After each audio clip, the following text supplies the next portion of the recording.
and welcome to another exciting episode of Way of the Brush with me, your host, Kris, aka the Name Butcher, aka Hey You, Get Off My Lawn, aka Kris, you're being creepy again. Way of the Brush, the most informative 120 minutes on the internet on the wargaming lifestyle. We'll talk about painting, terrain, conversions, and everything under the sun. If you're a first-time viewer, we delve into a lot of painting talk as well as a lot of what's under the sun, meaning no topics are barred. We'll talk about anything and everything. So, be warned. And of course, if you're watching this after the fact, you're not like attending live where you can ask your questions in the chat, whichever direction it might be in for you. You can also click the link in the description below for Kris at Way of the Brush. Send me an email. Send pictures as attachments in the email, and I will happily share what you're showing off or what you're asking questions or what have yous. So, yeah. So submit emails. Please keep the emails rolling in. We got a few to get through today, so we're in good shape. Of course, in the description below is a link to wayofthebrush.com, central hub of all the silliness, has links to all the social medias as well as Discord. Join us on Discord. It's a lot of fun. It's a nice little community we've built, and we keep the conversations rolling there 24/7. Of course, at wayofthebrush.com also has links for t-shirts. Want to get yourself a t-shirt? Look like a connoisseur of all that is good and holy in this world. They're wearing a Way of the Brush t-shirt. Of course, if you purchase yourself a shirt, send a picture of yourself in your shirt, and I will add it to the Monkey Shrine, because it's nice to put a face to the name, and a name to the face. Wayofthebrush.com also has links for Patreon support. Want to help support the channel? Help me continue to do what I do and create tutorials and paint-alongs and all the other stuff, and just kind of keep all of this rolling. I rely on Patreon support. I'm independent these days, and so this is pretty much the only way how I'm getting paid. As anybody knows, other sources of revenue, such as advertising and stuff like that, is not a very good source of revenue. So, I mean, you have to be in the millions to really seize the benefits from that. But anyway, so Patreon support, huge thank you to all my patrons.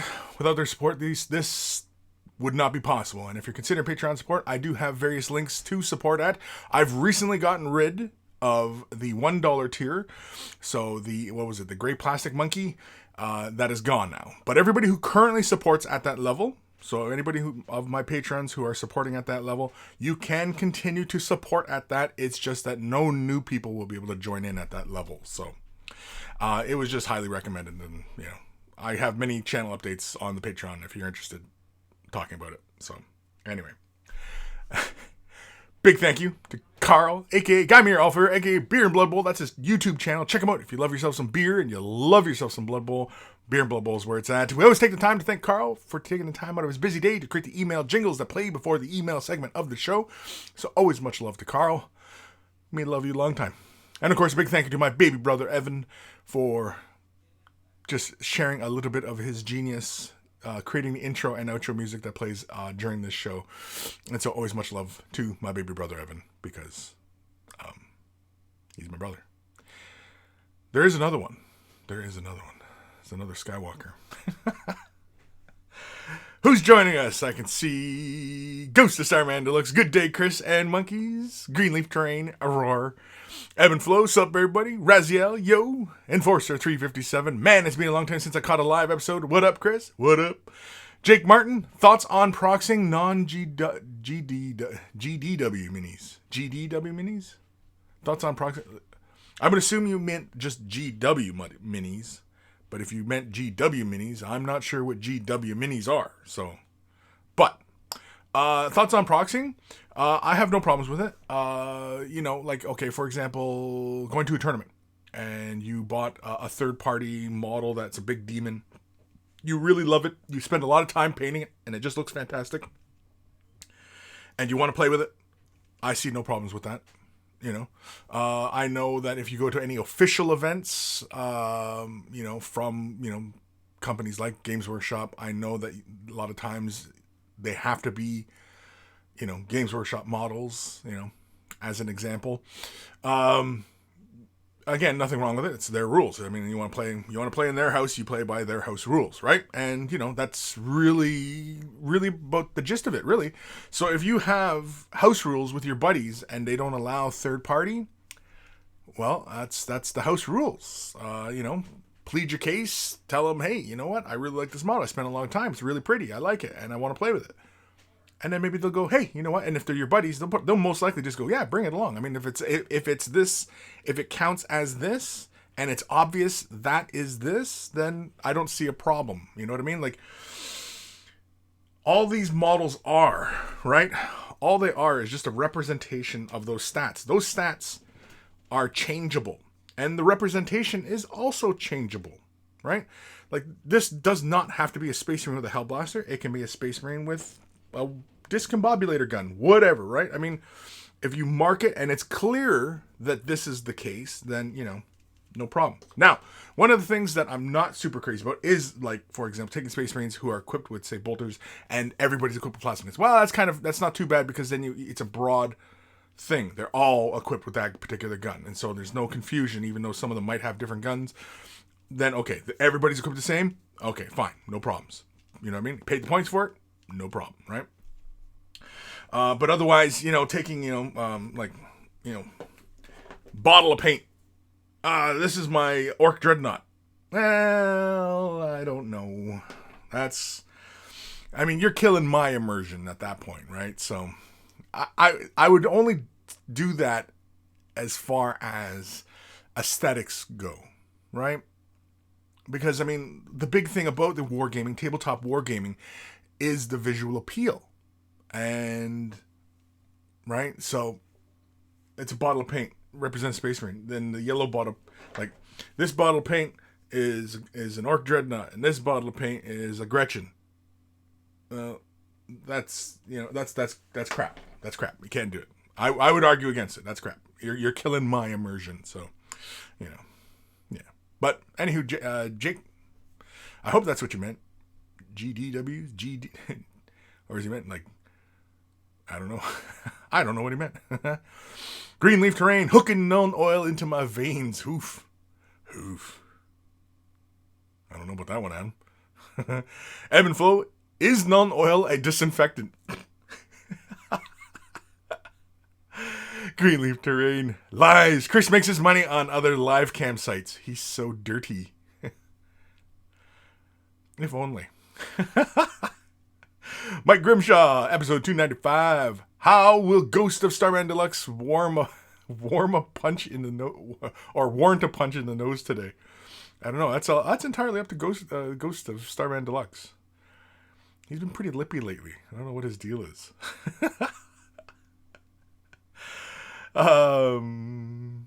Greenleaf train. Yeah, Trump said non-oil was okay. Oh, Ern. My Grimshaw Ern. Grim over on Twitch. Howdy. George Hints over on Twitch. Howdy. Hello. Sir Peanut Butter. Morning, Chris and Peeps. Morning. Aaron Seach. Howdy, Chris and Monkeys. Howdy. Drew Kari Ferrari. Afternoon all. Afternoon. Scott Radum. The Relic Blade dude is awesome. My favorite of your project so far. Great work. How is the plastic from that range? I am picky. The plastic from Relic Blade? I don't know if Sean does any plastic, because Sean is a one-man army as far as Relic Blade is concerned. That he's the creator, he's the writer, he's the artist, he's the sculptor, you know what I mean? Like, it's all him. It's all him. And I don't know if there are plastics. I don't think there are. I think everything is pewter, because it's relatively, I don't want to say easy, because you could just as easily do them in resin as well. But pewter, a lot of old school gamers like pewter. Like, for example, here's one of the sculpts, right? This will be the next one I'll work on. This little elf character. Can't remember what the hell she's called. She can call up like these big rocks, and I want to do these rocks like they're busting out of the ground. But that's basically what she does. Like, she calls them up and they go, you know. So anyway, yeah, they make that sound too, you know. But and for patrons, have early access right now to. Actually, you know what? Let's switch. Can I do this efficiently? Let's see if I can do this efficiently here. I'm going to show you guys Patrons already have access to these videos.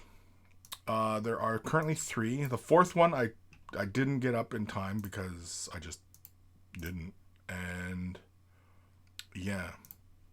But the Patreons have access to this. Now, see if I can do this. Let's see if we can switch cameras, actually. Okay. Boom, boom. And boom. This is the painting setup I do for the streams on... of course, not enough light. Hold on. There we go. Let's go like that. And yeah. So this is from Relic Blade. And showed the armor, showed the flesh, and the hair will be coming out for patrons soon enough. So actually next week, you'll for everybody else on YouTube, you'll get access to the beginning of the flesh, because the flesh was a 2-parter. So yeah. So everybody will get access to that next week. I do believe it is. But anyway, yeah. So I'm pretty sure all the models for Relic Blade are all pewter. And for the most part, I forgot how much fun working with pewter is. Something about the weight of the model, and I think that's one of the appeals of why I really want to take the full dive into Relic Blade. And Relic Blade, if you're not familiar with it, go check it out. Metal King Studios is one of the links. If you just type in Relic Blade into Google, you'll find it, and go to his site and check out his stuff. The rule book is not much, and I think he has a downloadable PDF of it. And there's many factions. One of the fun ones is a little pig faction. That's a fun one. There's good guys, bad guys, kind of tropes. But otherwise, yeah, check it out. And it's a low cost to entry kind of game. And I've played a little bit with Owen, and I enjoyed it. It had elements of not quite like War Machine or early War Machine, but it's a solid rule set. So it's actually really good. I highly recommend it. It's a fantasy type of setting, it's knights in armor and stuff like that. It's not sci-fi at all, which is fine. Because I mean, again, you can convince me of a game on its rules, right? I've talked about that a few times.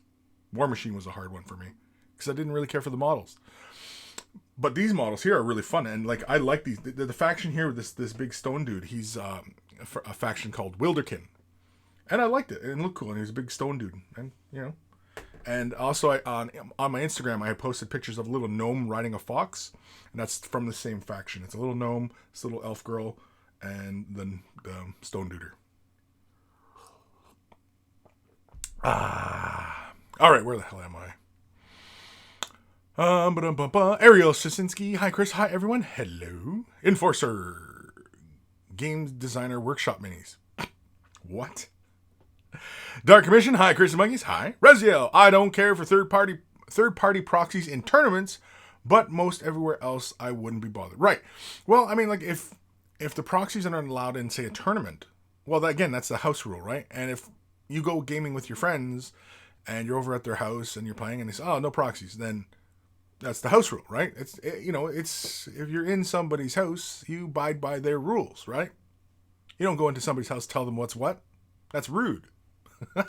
House rules, right? So, I don't know. Do people just go into other people's houses and tell them what's what? Because if you come into my house and start telling me what's what, that's a good way to get your ass kicked right out the door. I don't abide by that kind of shit. Dark Commission, episode 295. Watch out! He's got a discombobulator gun. He's packing heat. Enforcer 357. What about using a soda bottle as a Carnifex? Well, a long time ago, in a galaxy far, far away, Apocalypticon, and somebody had brought coffee can Stampas. Now they weren't like doodadded up and all sorts of gribblies and stuff like that on them. No, they were just coffee cans. I don't remember if they were spray painted, but they were Stampas. And I was like, oh. And they allowed it, so I was like, eh. And that kind of kills the immersion, right? Here I am with my beautiful Phantom Titan, and then I see coffee cans. It's like, come on.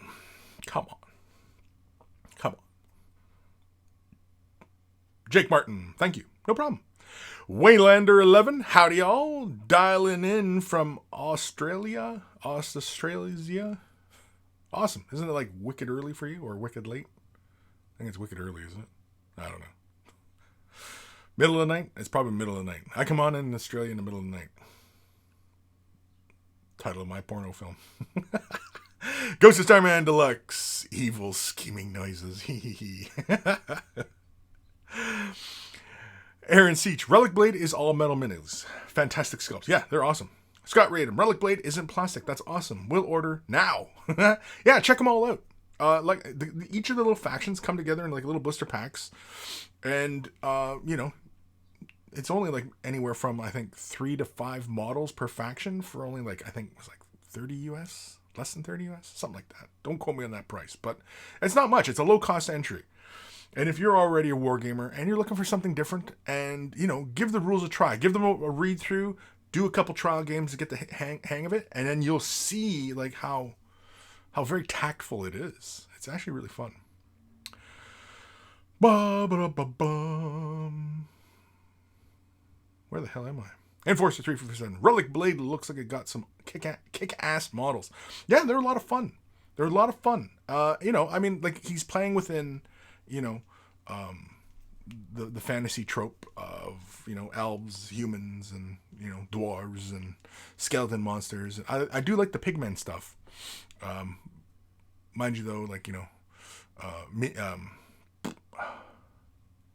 Hordes has, pigmen too, but you don't often see the pigmen, sculpt too often, the pigmen. Is that a last name, Pigman? Or Pikmin? Pikmin? Am I thinking of Breaking Bad? Anyway.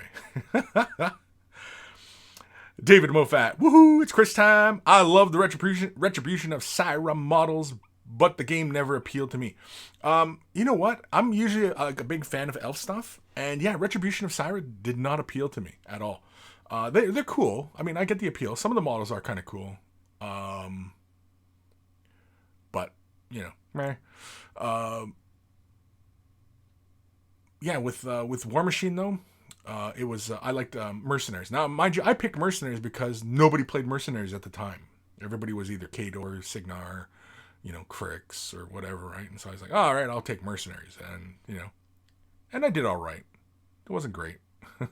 Mainly because, there wasn't those really great combos for Mercenaries because they're often, they're auxiliaries for everybody else's army, right? But making a whole army of them, and if they were just, a bunch of stupid buffs, then, the army would just be a bunch of stupid buffs and it just, would be too hilarious, I think. So, I don't know. But it was a lot of fun. My favorite Warcaster is Drake McBain. Where is he, Drake McBain? I still have him somewhere. But anyway, yeah, Drake McBain was my Warcaster. I just like the background of him too. Reading the stories on him and stuff. It's hilarious. Ghost of Starman Deluxe Stone Dudes. I thought we kept that on the other cam shows. Sir Peanut Butter. Got a buddy who converted some McDonald's toys as a Morkanaut. Well, if it looks cool.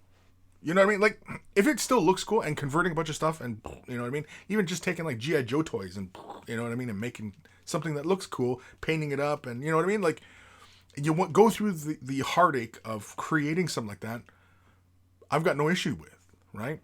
But it's when it's, just bottle paint is Gretchen. All my paints are a swarm of Gretchen. Like, it's like, I don't know. Come on, That's a tough one. That's a tough one.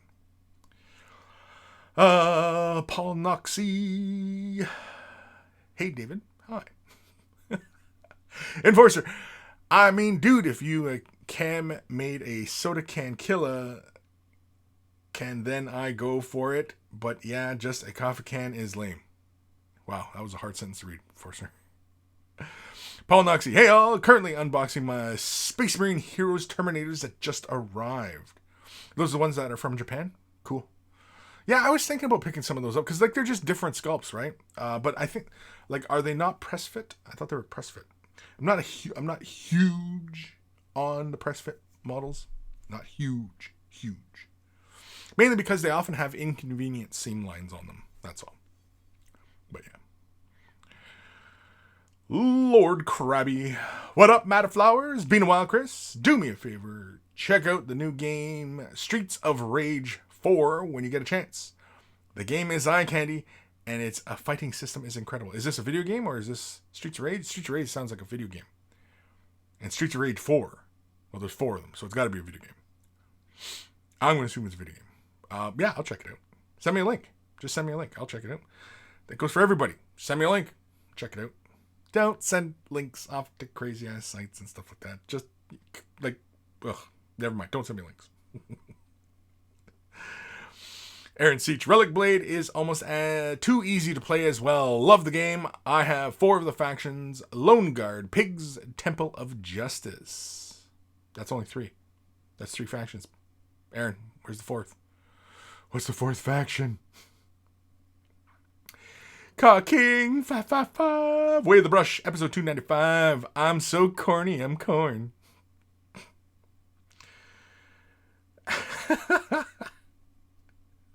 Enforcer. Turning Cobra Commander into a commissar. I could see it. Sure, yeah. Why not, right? Raziel. Pikmin. I either think of H.P. Lovecraft's Pikmin's model or the video game Pikmin. That little dude, yeah. Greenleaf Terrain. Kris, you are my eye candy. Okay. Paul. Yeah, the Space Marine Heroes are press fit. Somehow found a pack of 10 on Amazon for £60. They're different sculpts and wanted some Terminators for Kill Team. Oh, yeah, Kill Team. I've been thinking that I might just make up a little faction for Kill Team. I don't know if I'll go Eldar. I probably won't make an Eldar Kill Team, but I think I'll make something else as well. Kind of a gateway kind of thing for something. I don't know. And also too, I just want to do up some conversions. So, and I have like a lot of bits and bobs. Like I've got like boxes and boxes of bits and models, pewter, resin, plastic, everything like that. And yeah, I've been thinking that maybe it might be time to do some converting. There's also another thing I wanted to do soon enough. I think once I get through the Relic Blade stuff, because there's only 2 models I got to get through. So, but I mean that's going to be a few weeks. But I'm thinking about doing some conversion work, and I'm thinking that I will show, because I've been wanting to get through my 2, because I have 2 Wraith Lord kits that I still have to build, because I want 3 from my army list, and I have 2 more to build, and I haven't even pulled them off the sprues yet, and so I see Lord Krabby sent me links, thank you. And so I want to convert up 2 Wraith Lords. And yeah, so I'm thinking about doing that. Just so that I get them done. Because otherwise, they're just going to sit on my to-do list. And pretty much how I kind of get stuff done is by streaming it or filming it. Maybe I'll even do it on... Maybe I do the Funko. Maybe I'll start doing some conversion on getting projects done. Maybe that's what I'll do. Because, I mean, by the time I get into the next Relic Blade model... yeah, we're going to be talking damn near summertime. Especially because I want to do a little... I'll probably show how I, make the rocks look like they're impacting out of the ground. Impacting? No, that's not the right word. What would be the right word? For rock coming out of the ground. What's that word?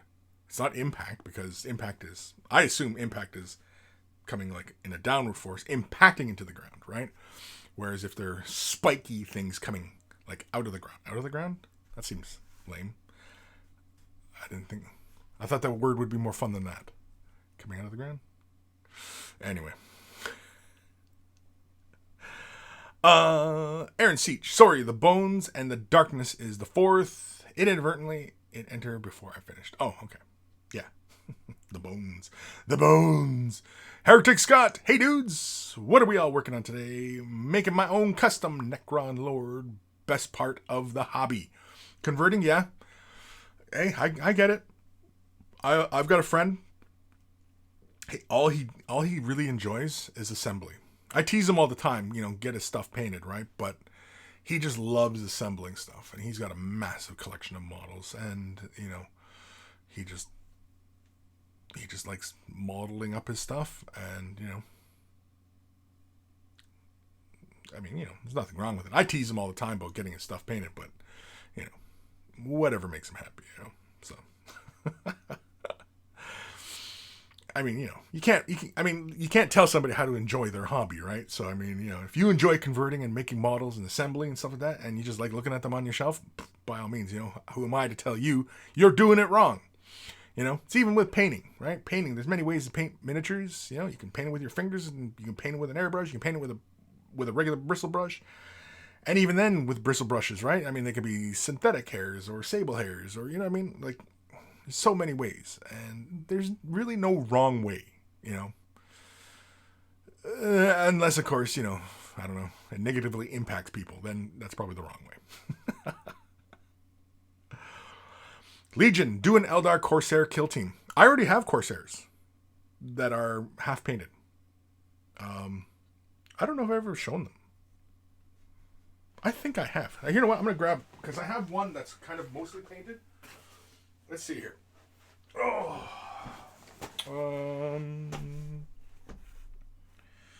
Let's see if I can grab them out of here without breaking any. They got these delicate little wings on them.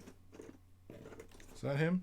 No, well, that's one, but that's not the one I kind of brought up to a paint job. I'll show them on the camera here in a sec. I just got to find which one is, like, mostly painted. You know what? I'm just going to slowly start pulling these guys out. Screw it. Anyway, they're the little Forge World ones.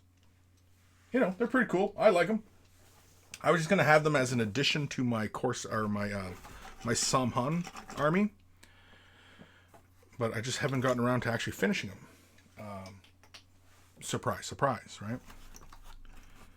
And, is this the one I think I mostly finished? Nope. And what I did was, actually I used some dark Eldar heads, and I think I had some dark elf heads from Fantasy. And I used some of their heads as well. And I used some Fantasy heads, because I liked some of the elf heads that had, like, braids in their hairs. Stuff like that, And do you think I can find this one frickin' guy that I have painted? I usually, like, when I'm starting up, like, a small battle group or something, I usually do one model. And I think just about everybody does this. You do a test model. Oh, his wing broke. Now I gotta find a wing. Fiddly little wings. Fiddly. They're fiddly. Can't say fiddly without sounding like Ned Flanders. Fiddly ho, neighborino. There he is. Son of a beehive. Oh, that's right. I was doing a test on his wings, and I wasn't sure about how I was going about him. Let's go here. Yeah. Let's move this light. So, yeah, I got a bunch of these guys here. And, oh, shit. Light's not staying put. And so, yeah, I took these, the head was from a chariot rider from Fantasy. And then, yeah, so I'm still doing the wings. Don't ask what that yellow band is on the wing. I was just, maybe I was doing some blends. I don't know. I don't remember. But anyway, it's a metallic red, and it fades down to a matte black. Like that. And then so the hair is black, and the helmets will be black, like this fellow right here. Yeah. And then the guns and everything will be bone. I was thinking of doing the wings bone, but I don't know. I don't know. I just don't know. So, anywho, yeah. So I have, like, models for... Oh, his wing broke too. Son of a bitch. Okay, I got two people missing wings. I've got a bunch of these dudes. Oh, never mind, I got 3. Oh, he's missing his frickin' gun. Oh, what the hell? What's going on? Oh, the horror. The horror! He's missing his arm and gun. That's what happens when you have to use crazy glue to bind things. I've stated it before many, many times. I'm not a big fan of using crazy glue to bind parts. And when you're doing resin and plastic combos, you got to use super glue, right? Super adhesive glue. Yeah, you know what? Maybe I'll start working on these guys again. They're kind of fun. Sorry, I'm still rummaging through my bits box here. Just a whole show will just be me rummaging through my bits box, and it's like I got a whole box of like a bunch of figures that are just kind of, sitting around. I'm still dicking with stuff. Ignore me. You know, you guys go about your thing. I'm gonna fiddle around. Oh, that's where that guy went. What's this? Oh, it's one of those. Oh, there we go. One more. I knew there'd be one more. Anyway. Yeah, enough of me putzing around with this stuff. Oh, here's a fun one. Anybody remember this thing from Apocalypse? Can anybody tell me what that is? What is that? One of the most fun things to play. If you're ever gonna stick it to your enemy or your opponent, one of the best things to play. So anyway, yeah. So here, I don't know if I can. Yeah, here. Screw it. Yeah, I'll pull this camera down. Hold on. Yeah. So I've got a bunch of these guys, and they're just going to be basically an addition to my army. It's kind of dark, but yeah, I've got a bunch of these little Corsairs, and they're already red, metallic red and black. And yeah, but I got 2 duders over here.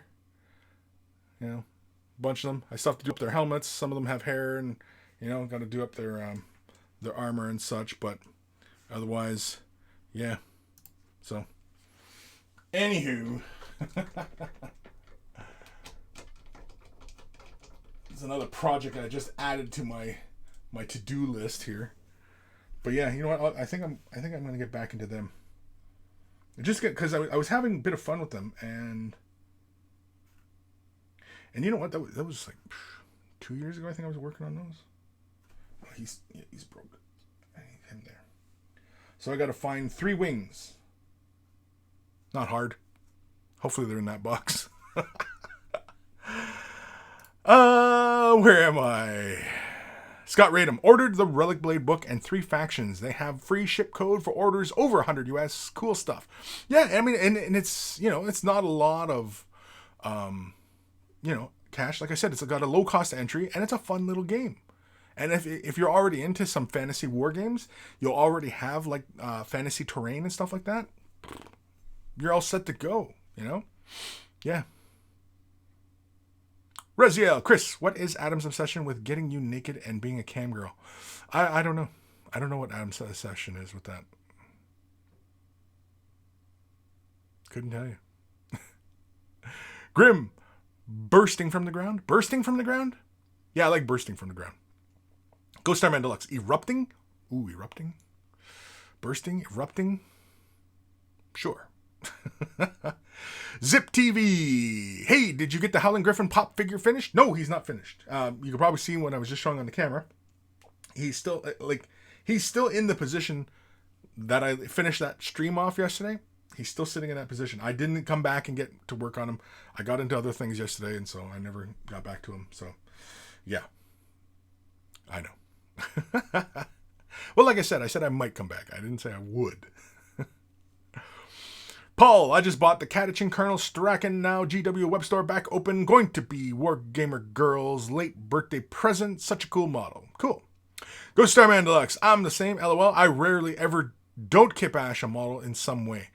Yeah, well, and like I said, like, you know, some people, yeah, every model's got to be different, right? Even like, you know, just generic troops. Every model's in a different pose and, you know, turned a different way. Every model's got to be different. And like I was mentioning, my friend from, you know, up north, you know, he and like to fathom, he has like probably, I don't know, 5,000 points of every army, and every model's modeled slightly different. Like that's, you know, that's no small thing, you know. It's pretty cool. Ghost Starman Deluxe. No, Legion. Very pretty Corsairs. Paul. Very nice Corsairs. Thank you. David Moffat. There needs to be more Bitsbox rummage shows in my life. Yeah, just kind of rummaging through the Bitsbox. I've got a lot of boxes, and I got more boxes in the other room. And it's just stuff. I mean, like, some of the stuff is like projects that I've done. Like, for example, that was like a Space Marine done ages ago. There's tutorials on that, you know.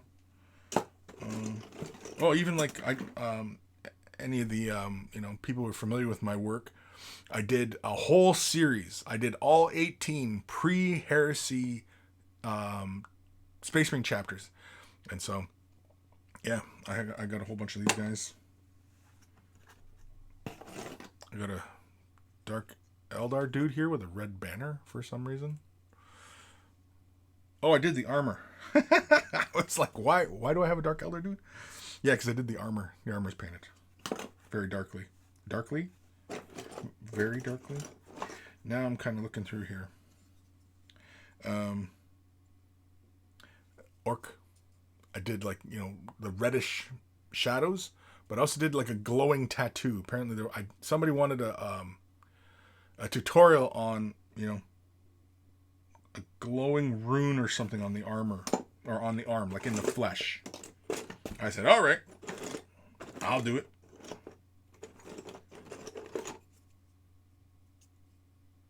Iron Warriors. Missile launcher duder. Sorry, I'm just kind of getting lost. Oh yeah, these guys. I gotta finish those guys too. I have some goth gang, and I've been meaning to get them done too. Anyway, as soon as you start rummaging through the bits box, you end up kind of looking like Yoda in Empire Strikes Back when he's in Luke's toolbox or whatever it is, and he's chucking stuff out. Anyway.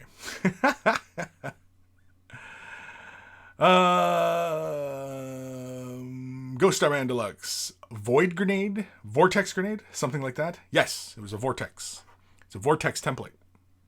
And you just slap that on the table and it just... And whatever touches it was dead. Gone.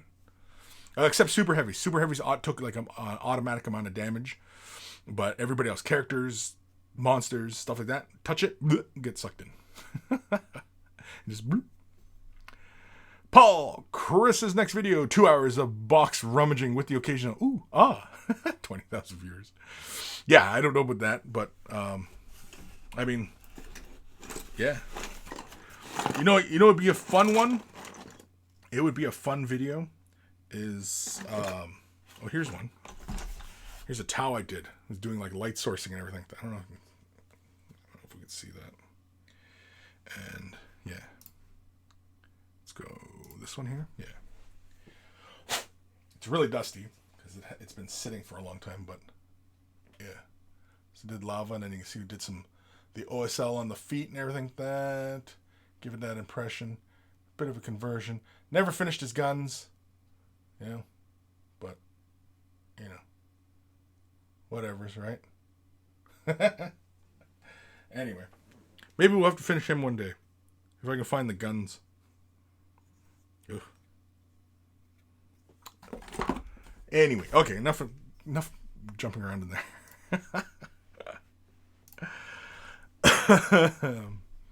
Finlay Robertson, ahoy, Kris, ahoy. Ghost Starman Deluxe, Kris searches through his bits box. Not safe for work ASMR. Finlay Robinson. Yeah, I tend to convert a lot. Yeah. And, conversions are really great. I don't do a lot of conversion. I have ideas for conversions often, but I never really fall through because just usually I have other projects in the way. And a lot of times when I'm sitting down, and painting a miniature or whatever, it's usually for videos and tutorials, and you know what I mean? Like, so I don't really do a lot of painting for myself. I'm usually doing painting for videos, streaming, tutorials, you know what I mean? So, but yeah, I definitely would like to get back in my Corsairs though. Because it's a pretty decent little battle group I've got. And I can't remember, I don't know if it was the Codex or if it was the armor, or not the Imperial armor. Is it Imperial armor? But it was the latest book for, having Corsairs. A little bit disappointed that they got rid of a few things for the Corsairs, but whatever. And I don't think Forge World sells the Corsairs anymore, do they? I don't think you can buy Corsairs from them. So if anybody bought the Forge World book And oh, can we? I guess we can't shop Forge World. Am I locked out from Forge World? I think I'm locked out of Forge World. I'm locked out. All right, screw it. I guess I'm not going to Forge World. Can't go to Forge World apparently. So, but anyway, yeah, I'm pretty sure the Corsair models, yeah, you can't get those anymore. So, yeah.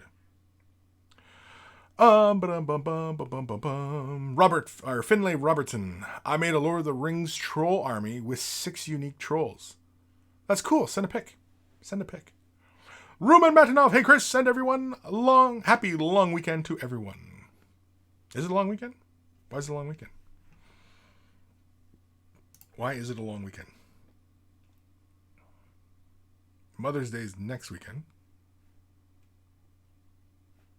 Why is it a long weekend? Or maybe it's a long weekend for you. For us, it's not.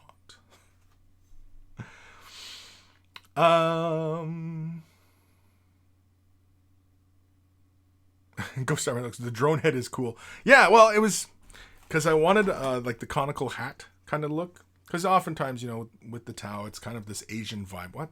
Why does that always come up when I'm doing this? No, go away. And yeah, they often have this kind of Asian, because it's like, you know, the whole Gundam anime type of stuff, right, for Tau. And so I think that's why oftentimes you have like this Asian inspired type of look. And so I like the idea of the conical hat. And so, yeah, I just threw it on his head. And yeah, I actually kind of like it. I'd refine it a little bit though. I'd probably have it sunk in more, because it's kind of just sitting like right on the head kind of thing. And I think I'd rather it run flush to the top of the lamps and the eye lens, just so it's a little lower profile. But it's fun. Maybe I'll make some crazy doodad guns for him. Maybe make him some sort of, you know, I don't know, some crazy ass model. Who knows? Maybe kill team. Maybe a Tau kill team. Maybe he's the beginning of a Tau kill team. I don't know if I have a lot of Tau Fire Warriors and stuff. I would have to begin rummaging around. I'm pretty sure I do have Tau sprues. Because I used to collect Tau. I have Tau boxes of stuff. And I have like leftover stuff of stuff. Yeah, stuff of stuff. That's a word. But anyway, yeah.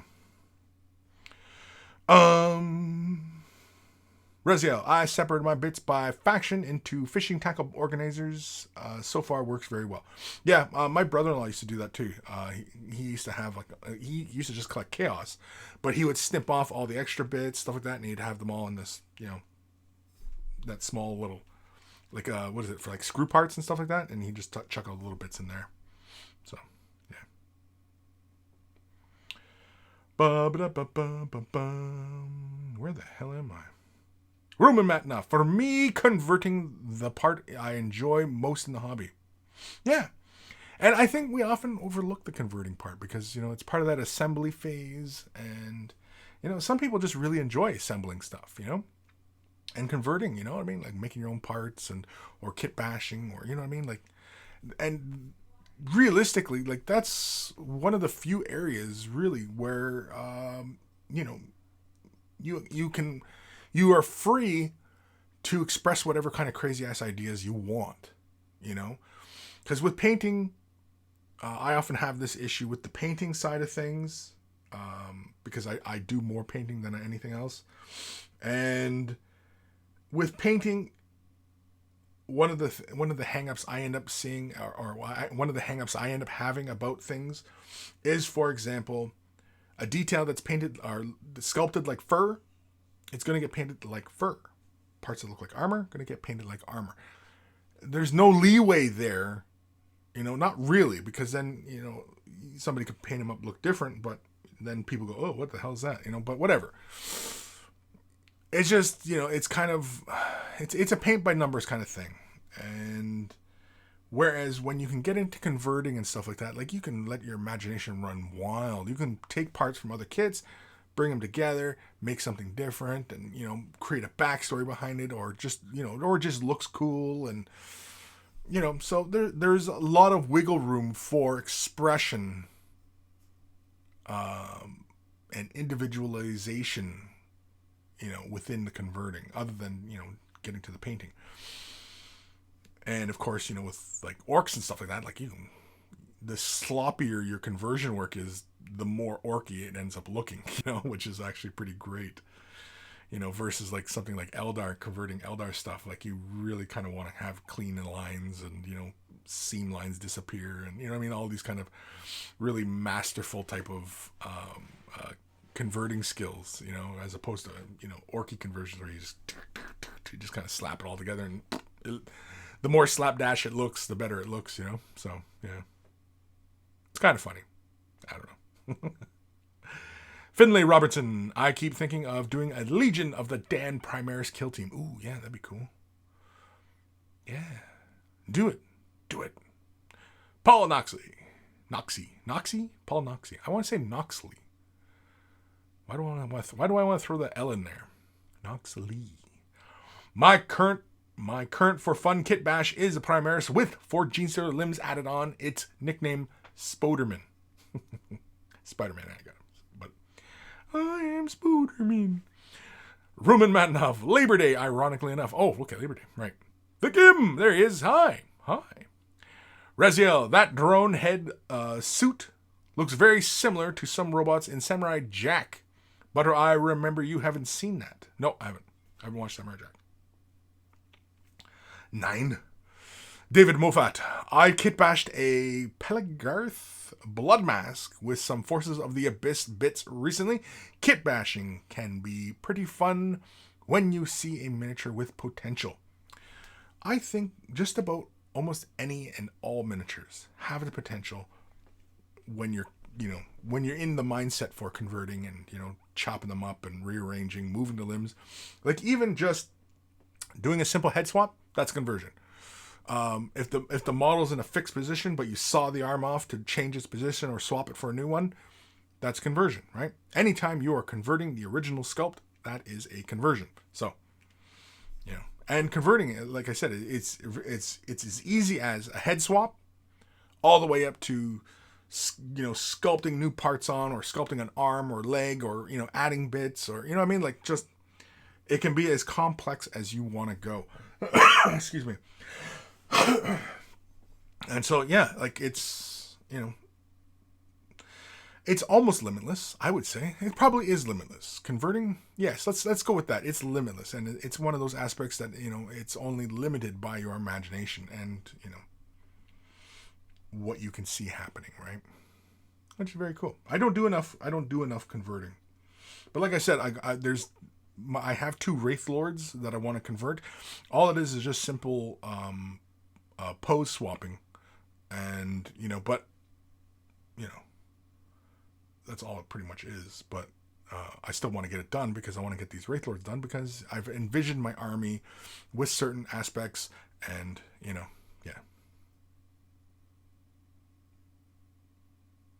Where am I?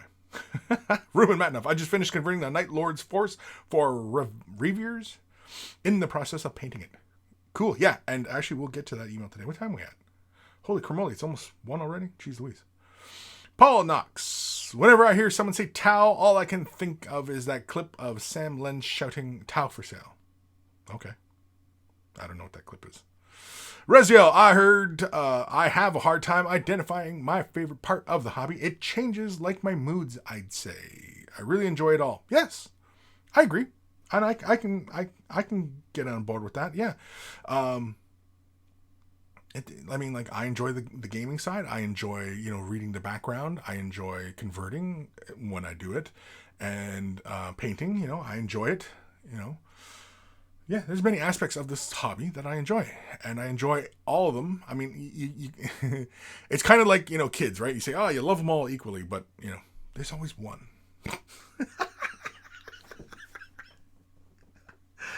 That's a terrible analogy, but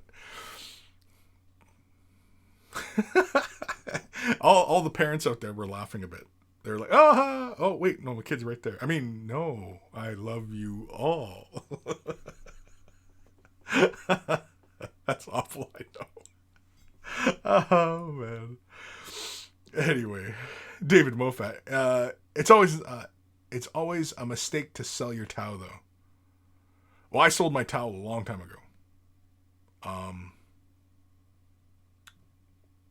Yeah. I have Tau around, but yeah. I'm sure I have Tau around. I've got bits for everything. Just about everything. I don't have any sisters. Well, I mean, there's probably a sister or two floating around, but like I've never really collected them or anything like that. Collected it. Anyway, yeah. So many projects, so little time. But yeah, maybe a Tau kill team. What's a good Tau kill team? Let me know. What a good Tau kill team. That's a hard one to spit out. A Tau kill team. Tau kill team. A Tau kill team. Anyway, can I incorporate this crisis suit into my kill team? I assume I can, but can I? Because if I can, then yeah, this guy will be the beginning of a Tau kill team, and I'll even do him in this kind of army camel green kind of color scheme I've got going on here. Army green.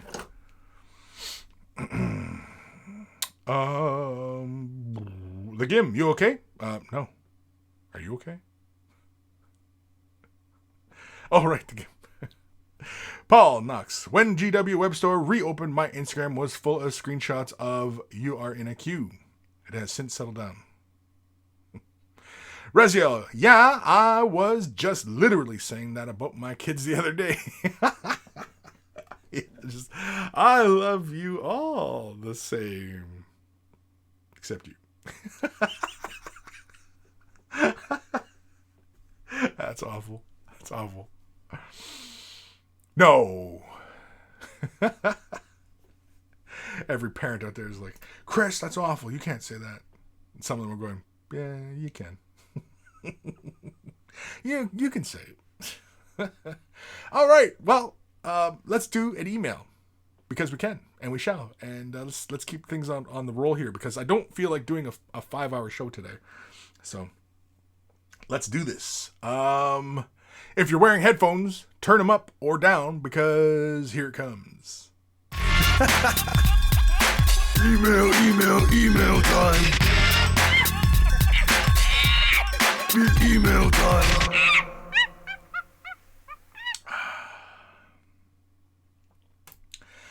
This one is from our good buddy Drukari Ferrari. Hey Kris, here is my recently completed Karn the Betrayer. He was quite fun to paint. I did make a mistake on his left side when stippling on some blood for the blood god. It went on much heavier than intended. I decided to leave it as is and hope that the extra blood adds to the rumor that the World Eaters Legion armor turned red from the accumulated blood of their enemies. Anyways, let me know what you think. CNC, as are always appreciated. P.S. I have linked a song to set the theme for viewing the Karn theme song. Okay, well, I'm not playing that because I don't know if it's like copyrighted or what, but anyway. So here's his Karn Betrayer. Went into a bit of Porky Pig there. I like it. He went old school with the color scheme. That's the pre-heresy color scheme, the white and blue. As some of you may or may not know. Looks clean, paint's where it's at. Ooh, lots of blood. He said he went like a little heavy-handed, but with World Eaters, I mean, like, if you go with the white color scheme, and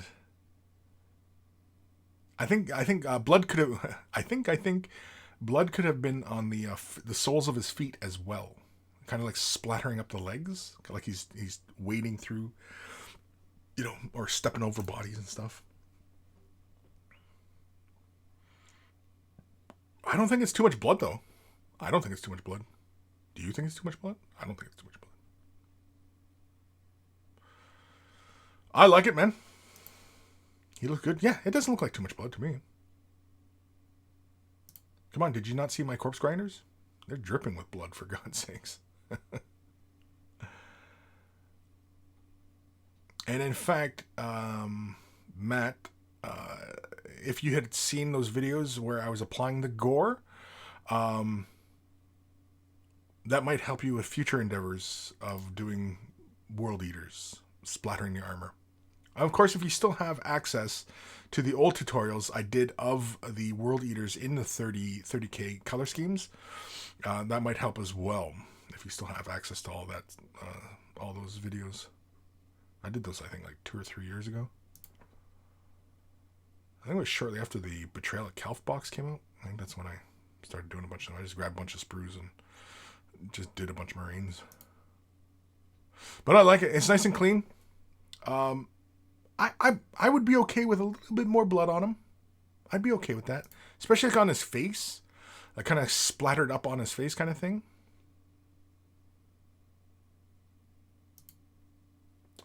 But I don't see anything wrong with it. In fact, oh, there's the clip, I guess. Okay, well, I'm not clicking that clip because I don't know if it's copyrighted and I don't need any schmucks telling me that, you know, you can't monetize your video because it's copyrighted. That's one of the goals. Talking about monetization and stuff. I recently changed my Patreon now to a goals type of setting, and I only have 2 goals currently. But as I think of good goals to have at certain points, you know, I'll update it. But I think what it was is like it's a relatively achievable one.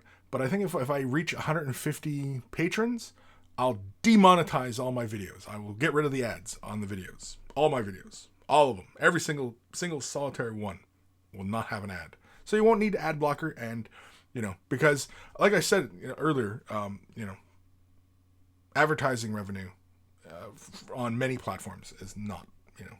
Patreon is like, Patreon takes a small cut of the money, but otherwise a large portion of what you send me gets to me. So, you know, Patreon really is, you know, the best way to help a channel. If you like helping content content creators, you know, and you want to send them a couple bucks and you want to send it through Patreon, yeah. Or you can just gift it to them, I suppose, like through PayPal or whatever, But anyways, I don't know, where the hell am I? David Mofat. I got pretty excited when I saw that Tau Commander's suit hands fit in regular Crisis suit arms. I don't know what that means. Ghost of Starman Deluxe. He's right, but he shouldn't say it. If anything, not enough blood. Yeah, that's what I was thinking. Not enough blood. I think he could have went a little further. I think, like, especially on the feet, like, kind of looked like it's splattering upwards on the feet. And like I said, Drakari, one of the recent videos I did on the corpse grinders doing the blood splattering. You can kind of follow that, what I did there. I'm pretty sure I showed what I did. Didn't I? I'm pretty sure I did. Doing the gore, and I think I even showed doing drippy gore, or like the stringy gore. I haven't done drippy gore yet. Maybe I'll have to make a video on drippy gore. But anyway, and of course, if you still have access to the old tutorials from before, I do a 30K World Eaters, and in that color scheme, and with, I'm pretty sure I did chipped armor. Actually, he might even be in this box. Let's see if I can find him in this box. Is this him? No, I wouldn't be that lucky. No, this is White Scars. 30K White Scars. Let's see. Let's see if I can actually, if he's in this box, actually. Is he in this box? Am I crazy? And rummaging around. Who's, oh, Alpha Legion. There's an Alpha Legion. Harlequin. Oh, there's that orc again. Oh, Plague Marine. New Plague Marine. Well, newer. This is from the Dark Imperium box. Oh, no, the World Eater must be in the other box. Got 1,000 Sun. 30K 1,000 Sun. Like, come on. Like, look at this shit, man. Hold on. Who's this dude? Why is he not on a base? I got a Primaris Marine. Not on a base. Why isn't he on a base? Look, another Primaris Marine. Not on a base. What's going on here? What is going on here? Anyway. Yeah, you know what? Let's do a little comparison here. So when the Betrayal Calth box came out, I liked it. I liked the cleaner armor of what is it, Mark 4 armor? Is it Mark 4 or Mark 5? Maybe it's Mark 5 armor. Either way, I like it. But like, and they started putting them on the larger bases, which doesn't help, right? You know what I mean? Like, these are both white scars. They're both on the same size of base. And, he's head and shoulders taller than his buddy. Now, for my money, I like Primaris Marines. I know a bunch of you are out there going, Primaris Marines suck, man, blah, blah, blah. You know what, though? They're far better sculpts and miniatures, in my opinion. Space Marines, like, for God's sakes, like, look at this. This is an Imperial Guard dude, and the Imperial Guard dude is on a 30 mil base, and I mean, like, they're almost the same height, right? Like, come on. Whereas, Imperial Guard duder and a Primaris Marine, there's your size comparison right there. That's a super soldier of the Imperium right there, right? Anyway. Roman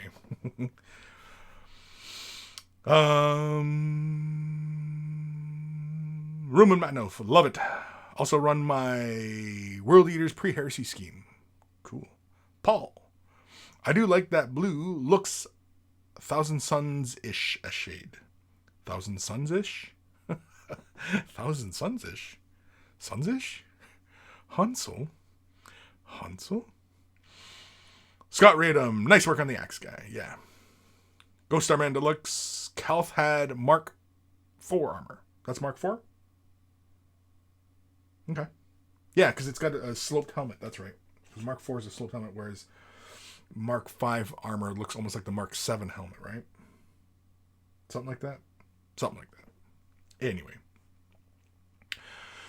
Raziel. Kris, it would be amazing to see you work on a medium to large NID model or something to do the dripping effects. Well, I've done it. I've already done it. Years ago. Done it. And like I said, if you have access to the old videos, I've done it. You want me to do it again? I'll do it again. Happily. Inquisitor. How do you always say that? Is that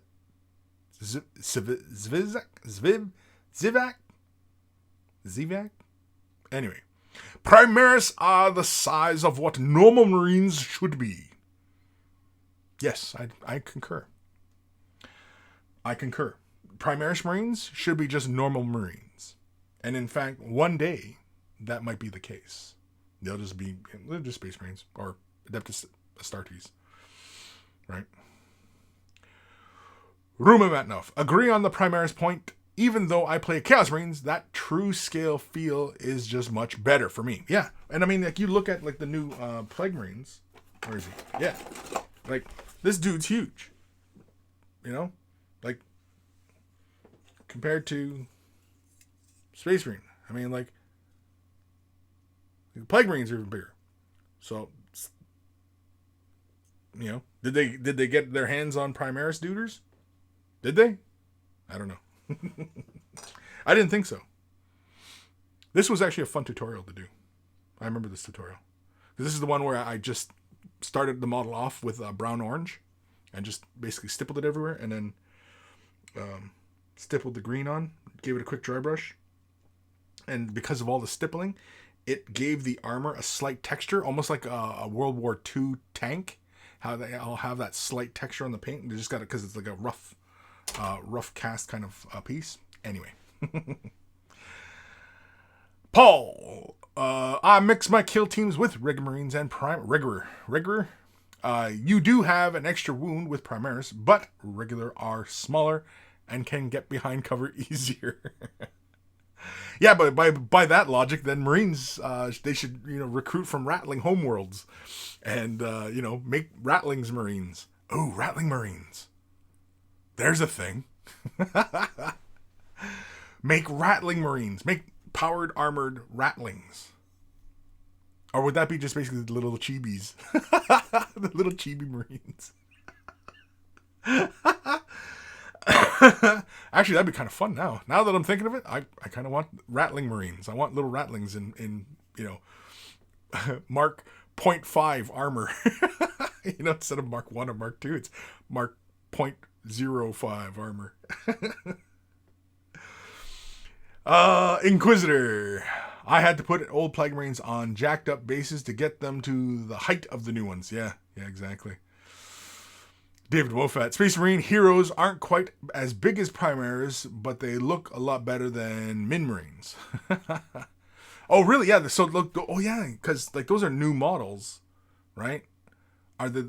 You're saying they're not the same size as even the Betrayal at Kelth Marines? Because those Betrayal at Kelth Marines, when that box came out, that was a steal. To get a bunch of Marines for your army, either post-heresy or pre-heresy, that was a steal of a deal for Marines, man. Any Space Marine players who weren't stealing, just gobbling up all them boxes, craziness. Mind you, though, now with Primaris being a thing, I like the look of Primaris Marines. They're just cool looking. And, they're the right size. And, yeah. Here's another one that we can have kind of a giggle at, right? Not the same arm. Can we see that? There we go. Right? That's a Stormcast Eternal Space Marine. Goddamn Stormcast Eternals are gigantic. And People's is gigantic. So, yeah. But I like bigger models. And I don't know if that's because I'm getting old and it's getting harder and harder to see all these tiny little ass models, but I like bigger models. I like big Inquisitor, kind of like Ash's halfling vampire. Yeah. David Mofat. It doesn't help that 25mm round bases are shorter than 32mm. Yeah, but they're not shorter in height, are they? Is there a height difference?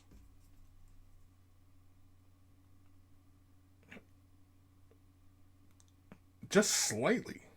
There is a slight height difference. It's not that big, though. It's like a millimeter. Interesting. I never noticed. I thought they were all the same height. What do I know?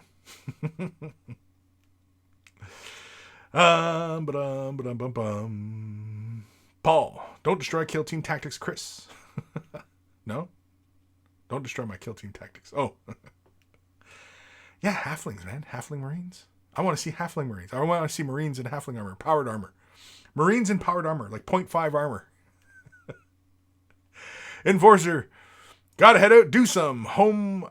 some working was? What the hell are you writing? Awesome to see a live stream. Again, stay safe in these crazy times and have a good one, Kris. Yeah, later, James. David Mofat, grab a Space Marine Heroes box, one blind box, and check it out. Yeah, maybe I will. Just prefer some, different Marines and stuff like that, Go Starman Deluxe. Geez, Kris, Stormcast aren't Space Marines, they're Sigmarines. Get it right, dude. Get it right. I know, come on, man. Sigmarines. I like Sigmar, though. I don't know if I'd collect an army of them, but I like the models. They're pretty cool. I'm more about the fishy dudes. I like the deep kin. It's got cobwebs on it. Not from actual cobwebs. I was doing cobwebs a few weeks back. Anyway. Ruben Matnov, a live stream. LOL. The haircut is appropriate for that. Inquisitor. Aren't old squats in exo armor short Marines? Yeah, they're short Marines. But I'm talking 0.5 Marines. They're in 0.5 armor. Rattlings in powered armor. Would they even bother? They'd be little chibi Marines. Little rattlings in powered armor. Using bolt pistols as heavy bolters. That'd be awesome. I want to see rattlings in power armor now. I want to see it. I have to see it. And since 40k squats or dwarves, aren't really too much of a thing, But yeah, the exo armor, yeah. That it could have been done a little bit better. They just kind of look like little round metal balls, kind of thing, with like the intricate scroll, like dwarf rune work and everything on them. But they weren't horrible. But Inquisitor, the roly-poly Marines. Yeah, the roly-poly Marines. They were like those little droids from Star Wars, that roll around and come apart. Reese Taylor. Hey, Kris. Spelled my name wrong. What have you been working on hobby-wise? I'm currently painting up some Candish warriors for my Lord of the Rings army. Cool. What am I working on? Well, I just actually dusted off. Well, I haven't dusted them off yet, but I've actually pulled out my Eldar Corsairs. So these are going back on my to-do pile. I had them off my to-do pile. They're going back on the to-do pile. So I'm gonna get them done. I only got like 20 something of them. I think it's like 22. I think. I don't know, because there was odd packaging to how they were sold.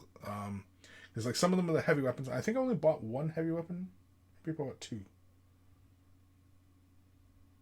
Special weapons and heavy weapons. Yeah, I think I bought two, and then I got because it was like odd numbers of stuff, and so yeah.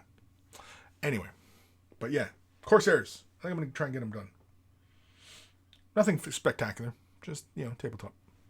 And these were done before the contrast came out, and I think something like contrast would definitely help me get through the project a little quicker. The only thing I think will be a pain is the wings, is doing the membrane on the wings. Again, that feels like a missed opportunity from Forge World. They could have cast those wings in clear. That would have been cool. Cast those wings in clear. That'd have been really cool. Now that I think about it. Man, more and more things I think Games Workshop really should cast in clear. Like, I remember thinking, but way back in the day, the Belrock in Lord of the Rings, that should have been cast in clear. That's about it. No, there's a bunch of things I think would have been, really awesome if they were cast in a clear resin or plastic. I think clear plastic would be better because it's more rigid, whereas resin can be a little bit softer. Goes to Starman Deluxe. I think Space Marine Rattlings might just come out as regular guardsmen. No, because they would still have that same height problem, right? But they'd have to be sculpted with little they'd look at the chibi Marine, and then just put him to the right scale as a Rattling, and that would be it. Is little chibi Marines. I don't know if that if that would be a good thing. Because realistically, it would be kind of like humans would be kind of like orcs in that regard, right? Because you have the big orcs. Well, now you have the big humans, right? Space Marines. Then you have regular humans, right? So you have Space Marines, knobs, humans, boys, Gretchen, dwarves, snotlings, rattlings, right? Is orc society merely a mirror of human society? These are the deep questions we will get to today. Inquisitor, do you ever cast yourself? Like myself? I have actually cast myself. I did a piece for Crystal Brush a few years ago, and it's a creature caster model, and I cast my hand, and the model is standing inside the cast of my hand. But as far as castings of stuff, yeah, I've done castings. I also, keep my little supply of. I have this. I can't remember what the hell this stuff's called. It's a silicone. You heat it up, and then you make a mold, and then let it cool, and then you got a little mold. And it's great for green stuff. And then you can actually cast resin in this, like regular 2-part resin. Yeah, you can cast it inside that stuff too. It'll take that heat. It'll take the heat. It'll soften up a bit because the heat will deform the silicone. But yeah, But yeah, I've done castings. I don't do it too often. Also, too, I mean, like my steady hand grips, the grips, I cast these myself. So each one, when I sell these, they're all done by me. They're my hands made, you know? So, yeah. Anyway. Where the hell am I? Paul. I've been trying more GW contrast paints recently. My main gripe is the shade of Flesh Terror Red. Is exactly the shade I want when wet, but loses something when it dries. Usually, that's because, well, okay, most of the contrast paints, in my experience, they finish with a matte finish. And so that's why and a lot of acrylic paints do that. Now that also is the nature of acrylic paints. Oil paints don't do that. Well, you don't see a color shift when they dry. That's what you're seeing. And almost all acrylic paints, to some degree, do change value when they dry. Like even if you ever see some black, right? You lay down black on a model, and then it dries, and it's not quite as strong a black, and that's because it's finishing with a bit of a matte finish. And that is because of the way light diffuses on the surface, right? So something that finishes off really matte is diffusing more light on its surface because it's scattering those reflections, and so it doesn't your eye doesn't perceive it to be as strong as a color or as saturated a color as what it once was when it was wet, when it was, obviously it had a glossier surface to it, right? And I find that with contrast paints, they mostly finish with a matte finish. And when I was invited to, try the paints out early, that was one of the things I had mentioned was that, yeah, they should finish with a gloss. Or they may still yet do this. They'll have their regular contrast, but then they'll have a gloss version of their paint line. Now, a lot of people might say, well, geez, that's just, kind of way to get more money out of people. And it kind of is. But I definitely would pick up contrast that finish with a glossiness because they'll work better on metallics. The metallic paints, when you have clear colors that finish with a gloss, they look better on surface. Like, for example, Tamiya colors. If you use Tamiya clear on top of something, it always finishes with a gloss. Minotaur ghost tints, they finish with a gloss, and yeah, they always look great on top of metallics. Even the Forge World clear colors, they look really great because they finish with a gloss. And so now with contrast paints, and because Flesh Terror's Red is a fantastic color, and it is so deep, and it's a really great color. It's kind of like getting Mephiston Red with Cardboard Crimson added in for the recess, and it almost gives you a bit of Evil Sun Scarlet on some of the high points, and it's really fantastic, and it's great how it just does all that in one go. And it would be nice if you could just simply add a bit more gloss. You could probably take the, what is it, Ard Coat? Yeah, just like a little drop of Ard Coat. You could try doing that, but you might have to lay more layers down, and that with the gloss added in might become too thick. So if you want that vibrancy to come back, though, you can throw a gloss coat on top of it, or even take like 2 drops of Ard Coat, 1 drop of Lamian Medium, and make yourself a satin, and then give it a semi-gloss. A satin is a semi-gloss, right? So, and just do a semi-gloss on it, and that can bring back some of the vibrancy. But unfortunately, though, the nature of water-based acrylic paints and most acrylic paints, they do finish. When they essentially cure, they do dry, cure, dry, whatever. The hue does change a bit. Some people don't quite see it. Some people are sensitive to it, and but yeah. Whereas like oil paints, yeah, you don't get that with oil paints. Oil paints, when they dry, they still look wet. Mind you, though, it takes a week for oil paints to dry, so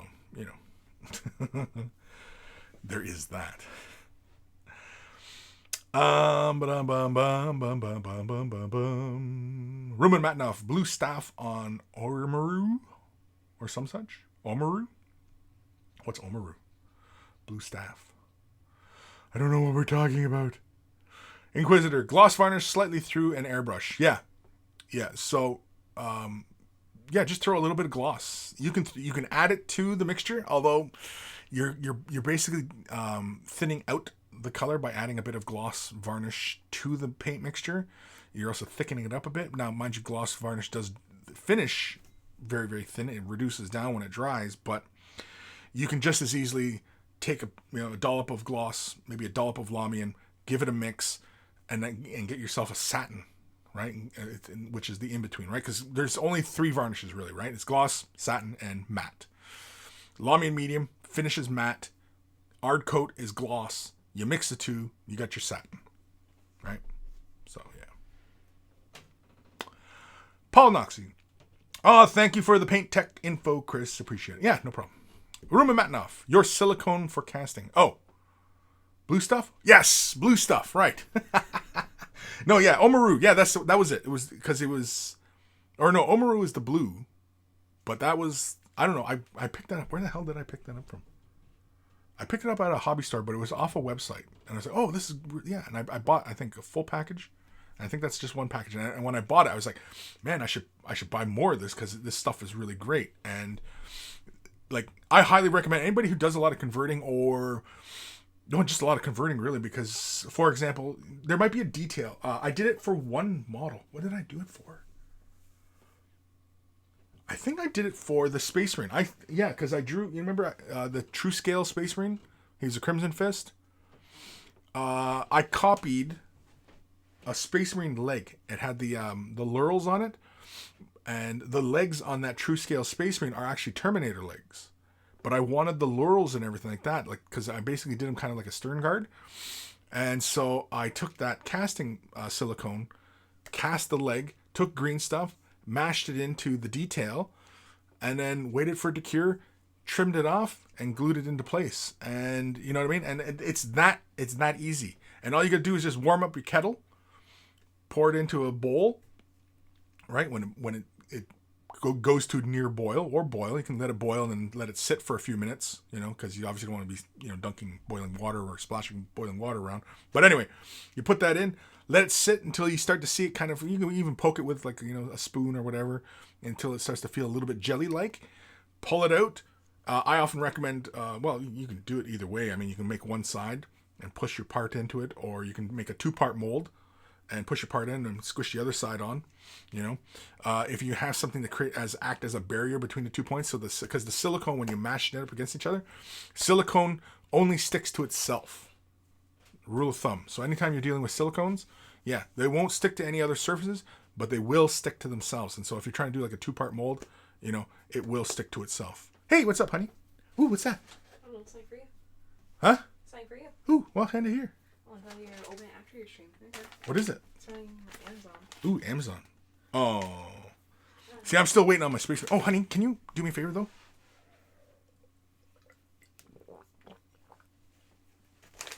Please, por favor.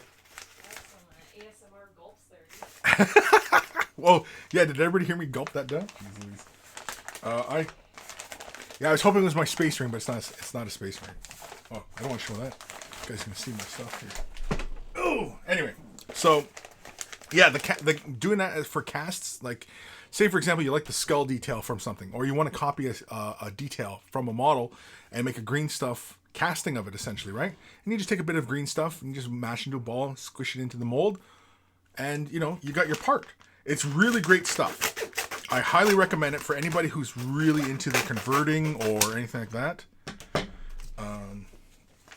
Yeah.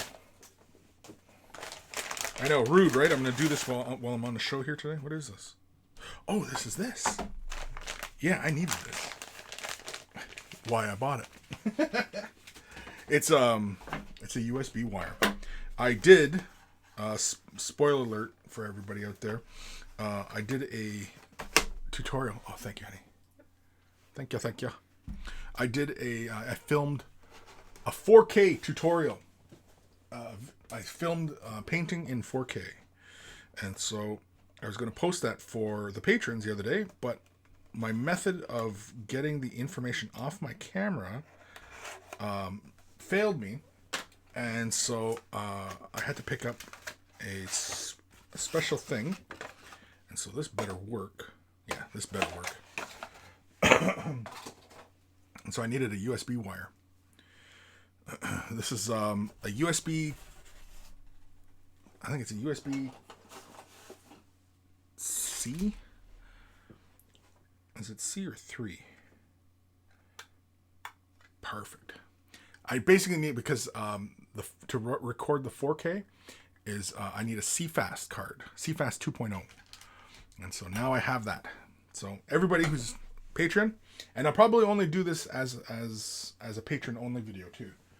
Like, it's going to be an only video. So if you want to see a 4K tutorial, that's where it's going to be. Yeah, C is the shape. 3 is the proc. Well, it almost looks like an HDMI connector, but with the crimp in the middle or off center. It's that kind of USB. I can't remember what the hell kind of USB it is. I don't know. I guess I could read the box, right? Yeah, it's not going to tell me. No, just kidding. It is a USB 3A male to micro B cable USB 3. Yes, that's what it is. There we go. So now you know. Just came in the mail. So now I should be able to get my 4K footage off my camera. Cool. Where am I? What time are we at? Holy crap, it's already 1:30.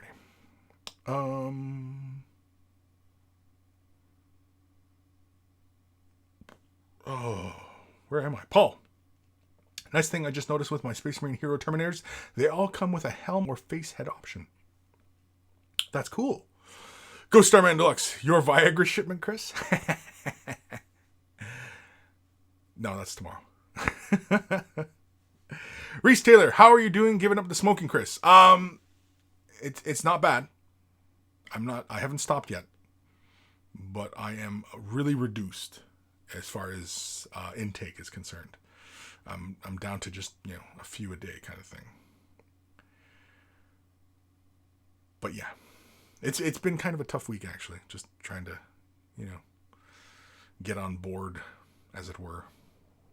But I'm trying. I swear I'm trying. Mike Grimshaw, episode 295. Until it feels a little jelly, like, pull it out.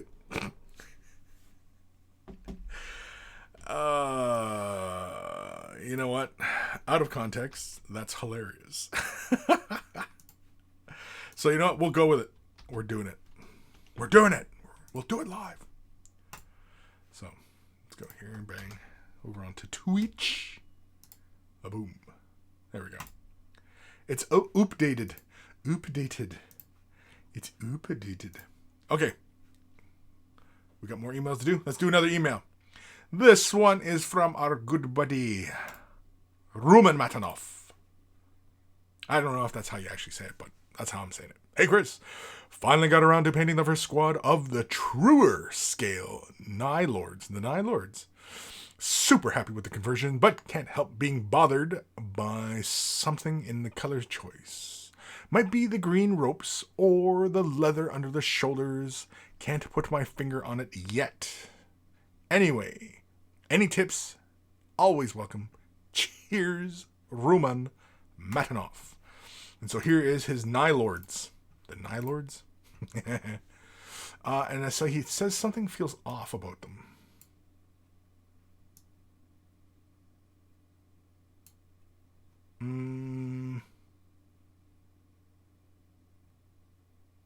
I think if the green ropes don't really jump out at me, but I'm looking at them through the picture, right? And so I imagine in person, more your eye sees more of these things.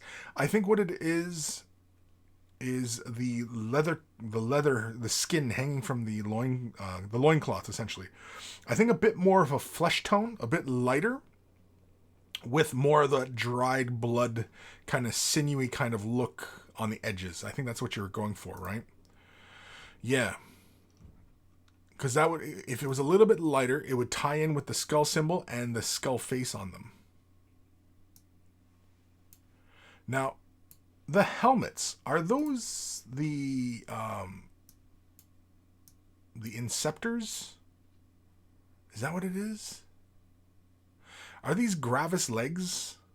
Are these guys Inceptors with Terminator shoulder pads? These guys must be huge. It was really cool, but they must be huge. Oh, here's a nice clear picture. Yeah, I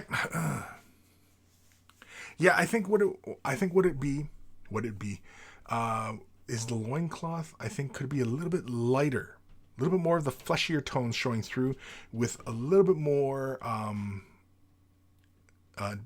defined edges for the the gore, as it were, because that's, I think, that's what I'm seeing, right? It's to look like it's fresh skin or hide taken off of somebody. But the green of the ropes, no, that doesn't throw me off. They're so minimal, so small that no, it doesn't really play very much.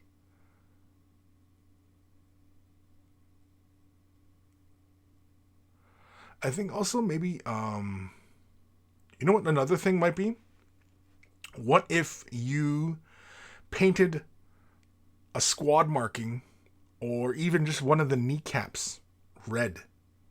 Just like how you did the rest of the red. If you did one of the kneecaps, or both kneecaps, but I think just one kneecap would actually look pretty cool. You did one kneecap, and then say, oh, even if you had a skull transfer, like a decal, if you had one of those, and put that in the knee joint. Not the joint, but like on the kneecap. I think that'd be cool. Or if you can freehand a skull. I don't know if you can freehand a skull. I mean, it looks like you got pretty good control with your lightning. The lightning is nice and tight.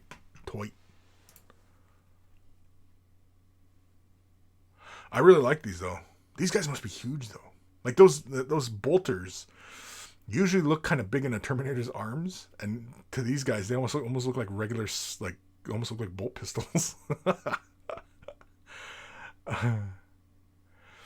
Yeah, no, I haven't gone to I can't see the chat, but are these legs Gravis legs, or are they the Inceptor's legs?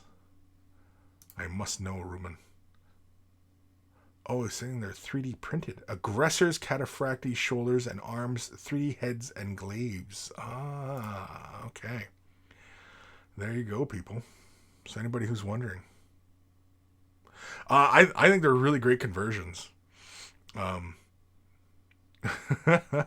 They and like I said, these guys must be huge. They've got to be huge.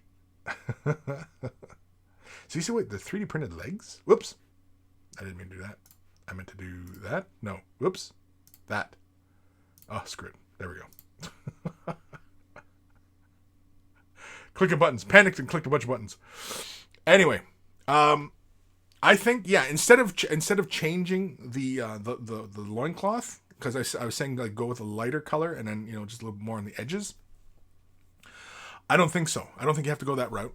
If you do one of the knees or both knees with the red, I think just one knee with the red, and possibly like the squad marking or even a squad number, or because I mean, like, these guys aren't all the way turned to chaos, right? Like, this is the pre-heresy stuff, right? Is that what I'm looking at here? Hold on. Let's go back to this one here. Yeah, because see, like, this guy here, he has the skull on his knee. What if the knee was red?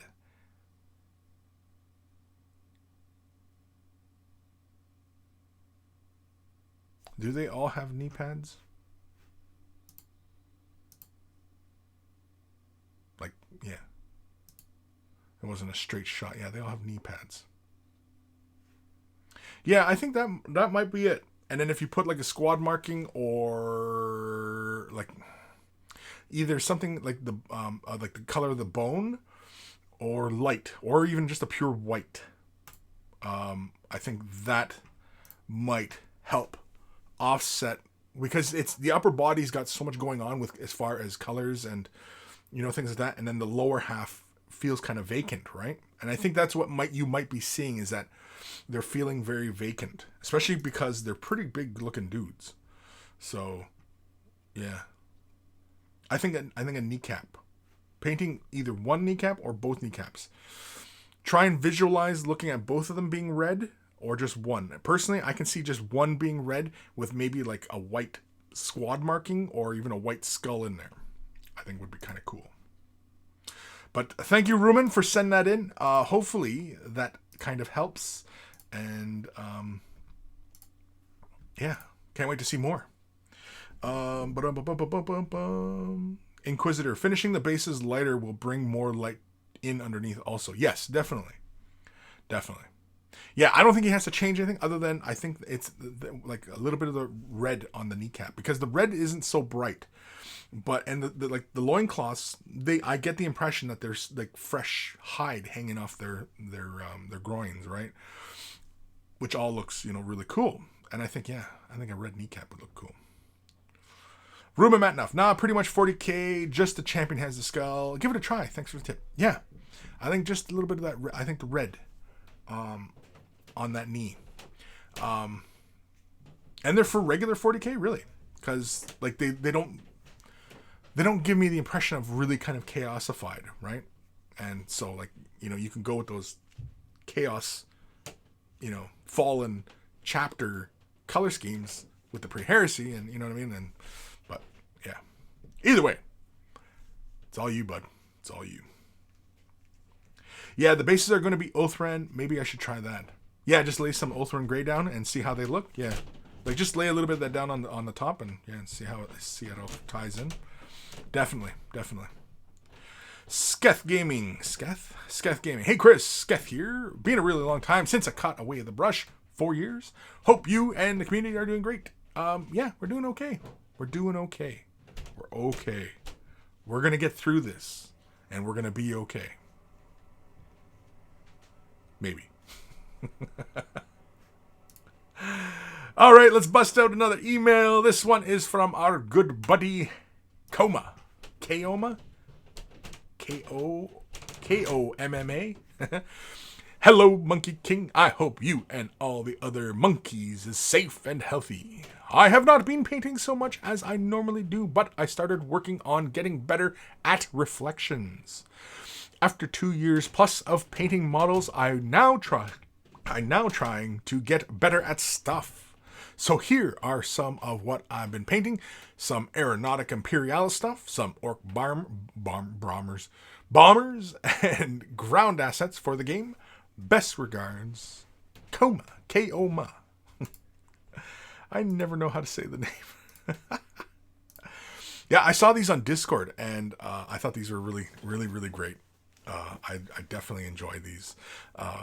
He's going for that non-metallic metal look.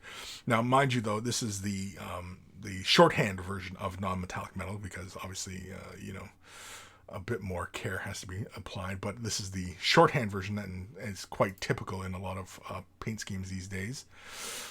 I really like it. It looks good. Oh, it's really nice work on the gun. Yeah.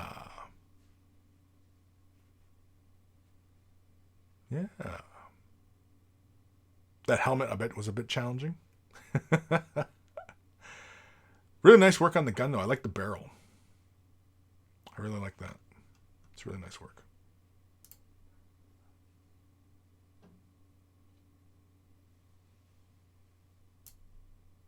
Yeah.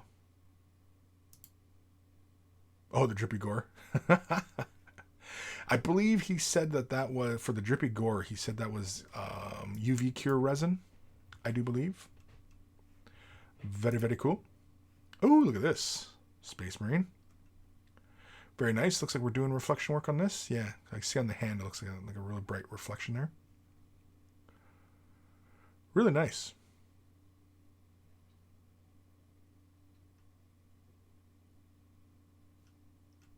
Yeah, it's really good work.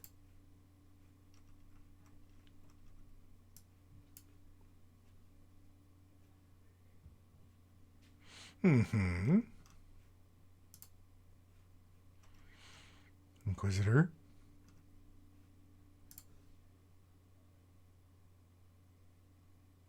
Very, very cool. Bunch of bombers. Awesome stuff. The thermostat on your thing there, 24 degrees. Geez, that's kind of warm, ain't it? Ooh, little grot bombers. Oh. Does it have a texture on the armor? Oh, that's really cool. I like the texture.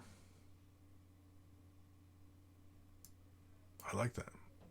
See, I think oftentimes, like when we get tied up in, getting really, picky about like the paints, we often forget about the visual, the tactile, visual read of a surface, right? Because like look at the flesh, how the flesh looks in contrast to that armor, right? That armor has such a texture on it, right? You could feel the corrosion of the armor.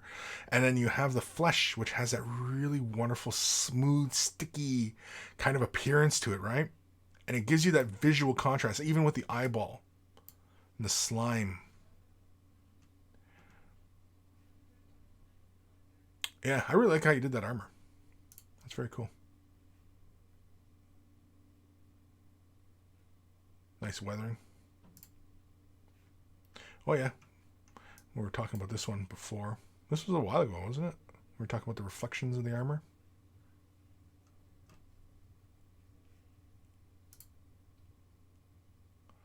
I like the fleshy bits. The fleshy bits.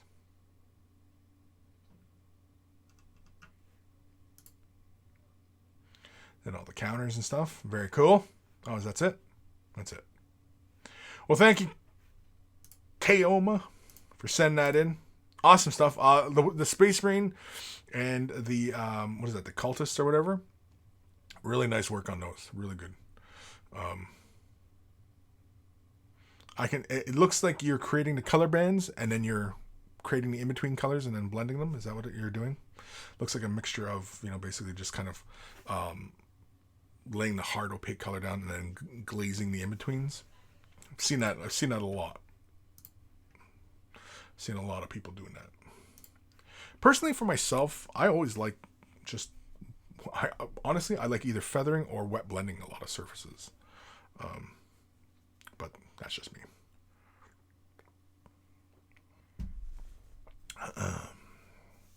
Glazing a lot of times, is just, I get impatient. I think that's what it is. I get impatient with glazing.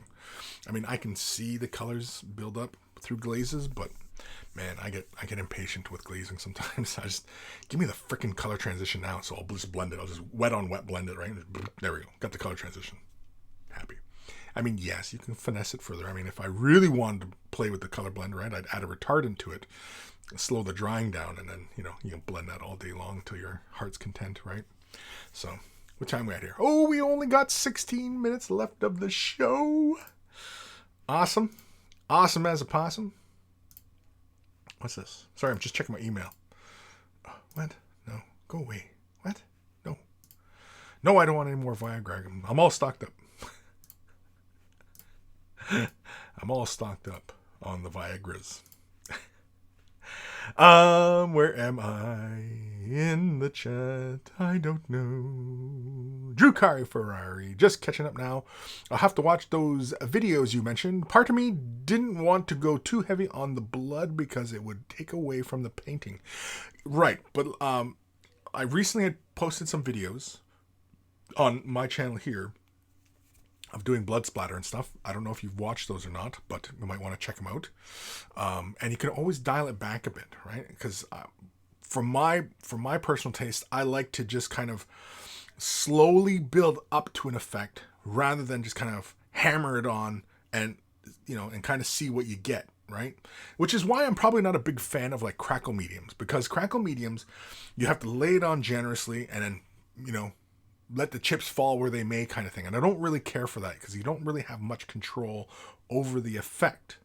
And I'm not a big fan of that. I'm not a big fan of just kind of, here's the hoping. You know what I mean? I like to be very controlled as far as, building up to a particular effect. But I say that as I just talked about, not liking glazing so much because I get impatient, but yeah. But yeah, also doing the World Eaters pre-heresy color scheme. Now, mind you, you've already done it, and Karn the Betrayer already has a bunch of details on him. I don't know if you really want to go for like a weathered kind of look, and it is kind of tricky to do now that you've already based him, because getting that upward splatter would have been easier if he was not on his base. Now, mind you, if you can pull him from his base, great, but otherwise, that's pretty much why, like with the corpse grinders, they're not on bases, because I knew that I wanted to do that blood effect on them, because that was the whole reason why the color scheme is so light, is so that the blood really shows up on them. And which is why the World Eaters, and the World Eater, that pre-heresy World Eaters scheme is what inspired my corpse grinders. Because I liked the look of that light white with the colored elements, and then having that stark blood sprayed up on them. It just, it's a great contrast, and it's a very striking kind of image. It makes them look very, very horrifying. World Eaters and corpse grinders, we're kind of the same, really.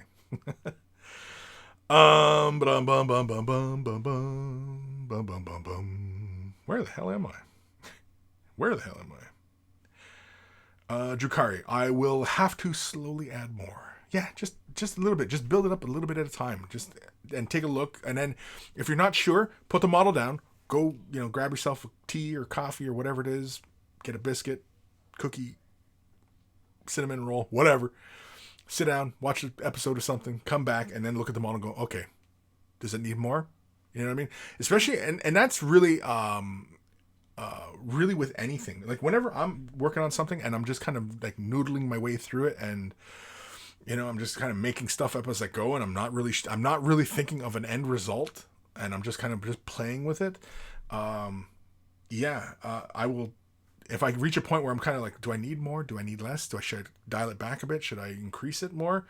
When I reach that phase and my thoughts are going back and forth like that, I put the model down and I go do something else, and I don't come back for like an hour and then come back and look at it right away. And I bring it up and look at it, and no, okay, I'm fine with it. Or, it needs to be darker, or it needs to be lighter, or whatever. Right. But yeah, I usually, especially when I'm just kind of making it up as I go.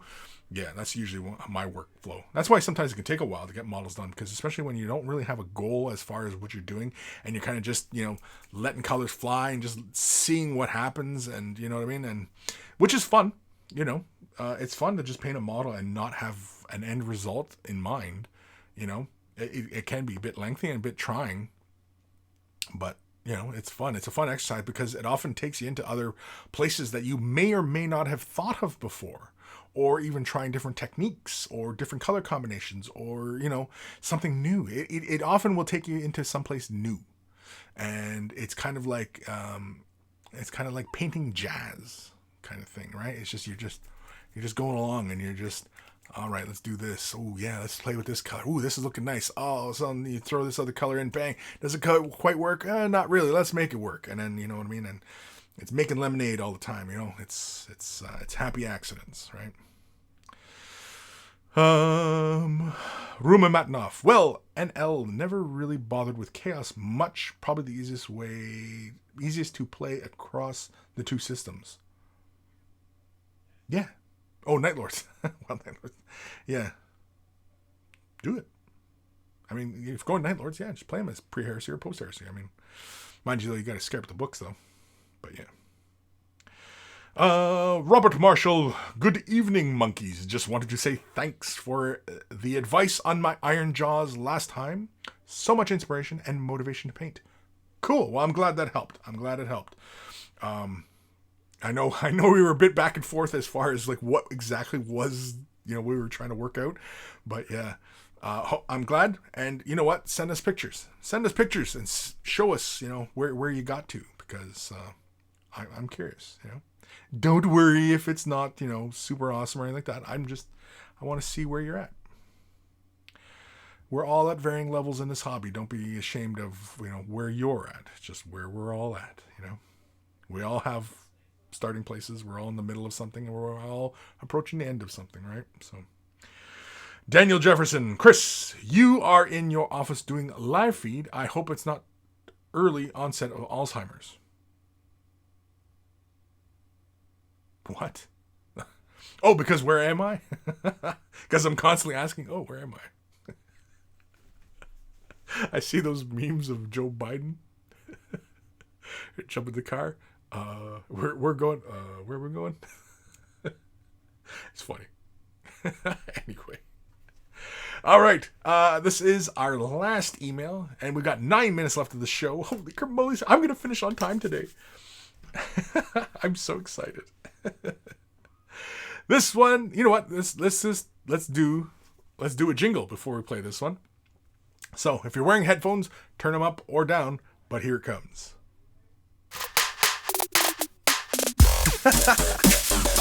Email time. Email time.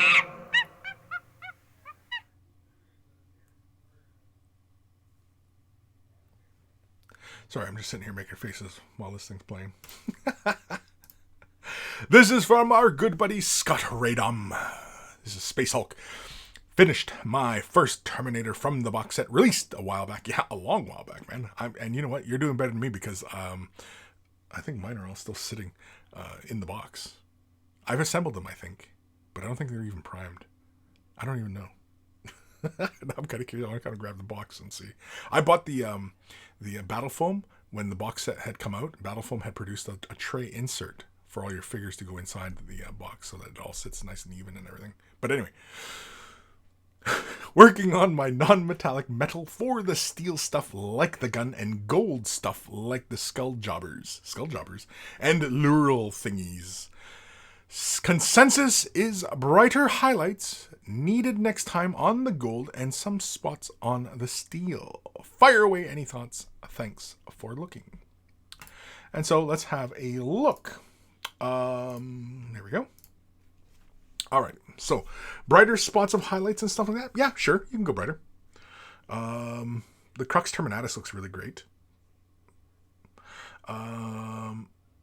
One thing I've been seeing, especially in this particular style of painting, and this I'm seeing this kind of style a lot lately. There's a lot of painters I'm seeing now. I'm not sure. Like, have you taken particular classes from any particular artist? Because this style is reminding me of some styles I'm seeing. Like, I'm seeing some artists who are fairly recognizable names, and I'm seeing that they're painting like this. And it's oftentimes a lot of these French artists. But anyway, I was going to say, in this particular style, like that Crux Terminatus, that looks like that almost needs a bit of a pink and blue going on inside of it. And same with the cloth. The cloth almost looks like it needs that pink almost going on. And I almost want to see that now. But then again, it would just remind me of that artist's work. Now, I really like the contrast, like we were talking about Koma's bit there, about the visual contrast of the texture and the smoothness, and I like that breakup of that with the gun on the bolt gun. The casing, right, has that red texture, and then the metal has that nice smooth texturing on it. Everywhere else, it doesn't quite come across that you can see, but you know, I imagine you probably will. But as far as the gold, yeah, the gold can come up like a little spot brighter. The red, I really like the red, but I think, I think the casing. Like, it looks like judging from just this picture here, I see like it almost like a bright light sourcing coming from directly above kind of thing, where it's on the cowl above his head, on his helmet, and then on that thigh plate. But then the knee doesn't have it, and the toe doesn't have it. But then you see a little bit on the right arm, but you don't see any in the left arm or the gun casing.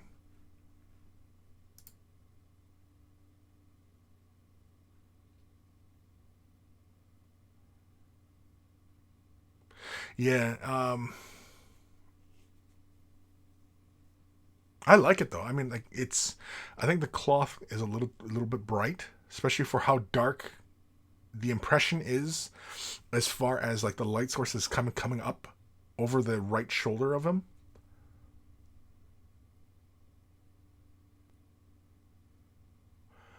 And I think there would be a little bit more a highlight on that back left heel, right?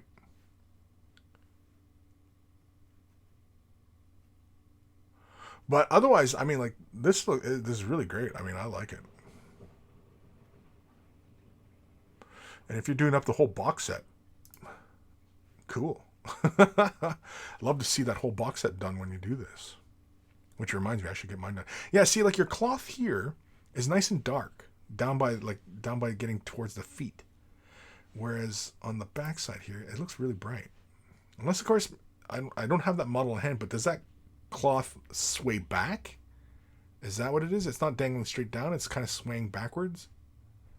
And that's why it's got those brighter highlights? Is that what it is? Maybe that's what it is. That's what it's got to be. It's got to be now. Okay, well, it makes sense now. In the picture here, you know what I mean? Like, because you're not seeing the three-dimensionality of it all. Yeah.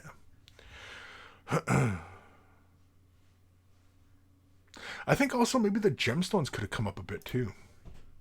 Like the eyes and the gemstones on the arms and the lenses and stuff like that. I think they could have came up a bit more too. Especially if they were done in that nice gleaming highlighting you're doing on the gun and the metals. Yeah.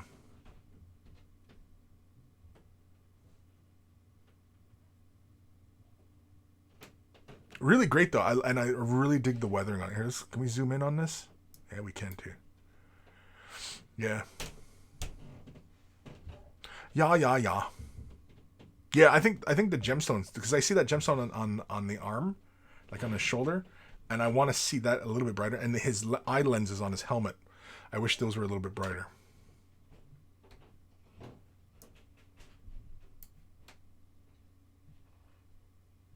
Yeah, it feels like the highlight, like the light sourcing on the knee to the toe.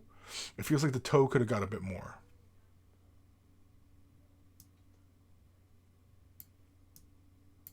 And then of course, in his would be his right arm, the armor at the elbow joint, the inside of the elbow joint. That feels like that should have a bit brighter lighting. And also the gun casing, it feels like the back end of the casing should have that lighting, that light sourcing, not the front end. If we're going with this kind of feeling that there's a spotlight directly above him kind of thing, like off to his side. Yeah. But that's getting really, really nitpicky about it. I think it looks fantastic. And yeah, if you did a whole board game of that, I think would look fucking spectacular, man. Yeah. But thank you, Scott, for sending that in. That's really about it. I mean, you know, we're always impressed with your painting, Scott. It's really great. And you haven't been painting all that long, right?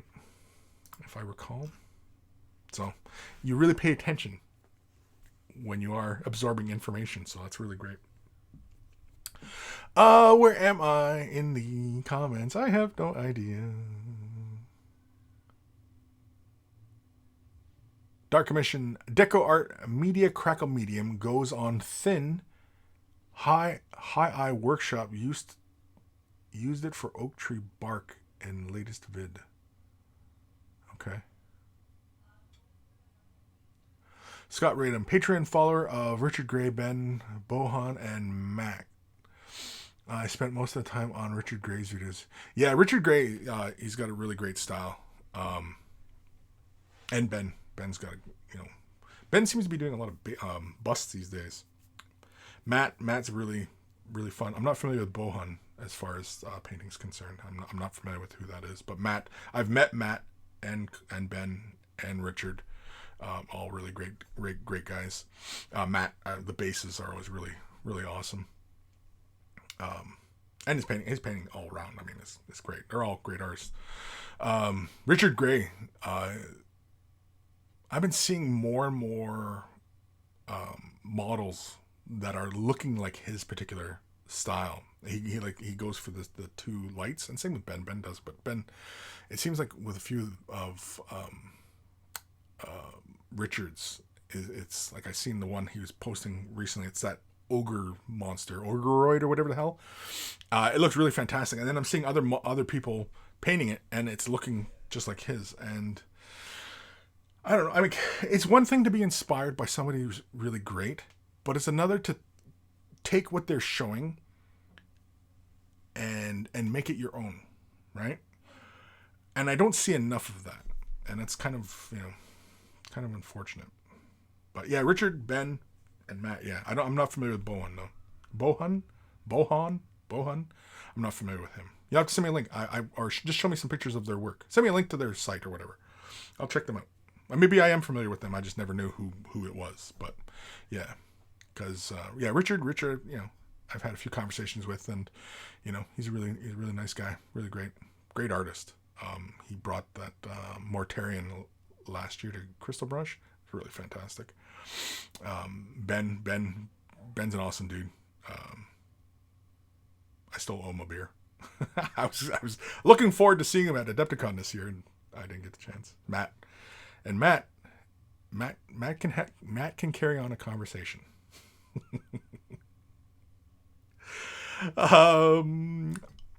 Blowers. I'm sure I'm saying that completely wrong, but again, name butcher. Hey Kris, greetings from Germany. Stay safe and healthy. Well, thank you. Blowers. Robert Marshall. It looks pretty freezing sweet. Freezing sweet? Yeah. Ruben Matnoff. Solid work, Scott. Yeah, Scott. Scott's paying attention. Definitely. Dark Commission. Nice painting, Scott. Yeah. Scott, thank you. Painting for about 33. Oh, 33? Really? Okay. For some reason, I thought it was you were relatively new to painting, but you've been painting for as long as I have. But only really looking to level up for the past 10. Yeah, and you know what? Like for myself personally, I mean, I don't know. Like I went probably about 20 years ago. I was like, yeah, I'll learn this, get into this and stuff like that. It's probably not until I started doing tutorials and stuff like that I actually kind of was very conscious of my painting, and because otherwise I just kind of painted what looked cool and went about things how it looked and just my own aesthetic, and what I mean, like. And then once I started doing like tutorials and stuff like that, then that's when I really started paying attention to my actual technique and my use of color and brush technique, and what I mean, and these kinds of things, and but otherwise, for the most part, I mean, like just breaking down a paint job and how somebody did it, because that's usually one of the first things I end up looking at when I look at somebody's paint job is how they achieved it. Now the hard part oftentimes, especially within this social media sphere we all live in, the first thing I end up looking at is how it was photographed, and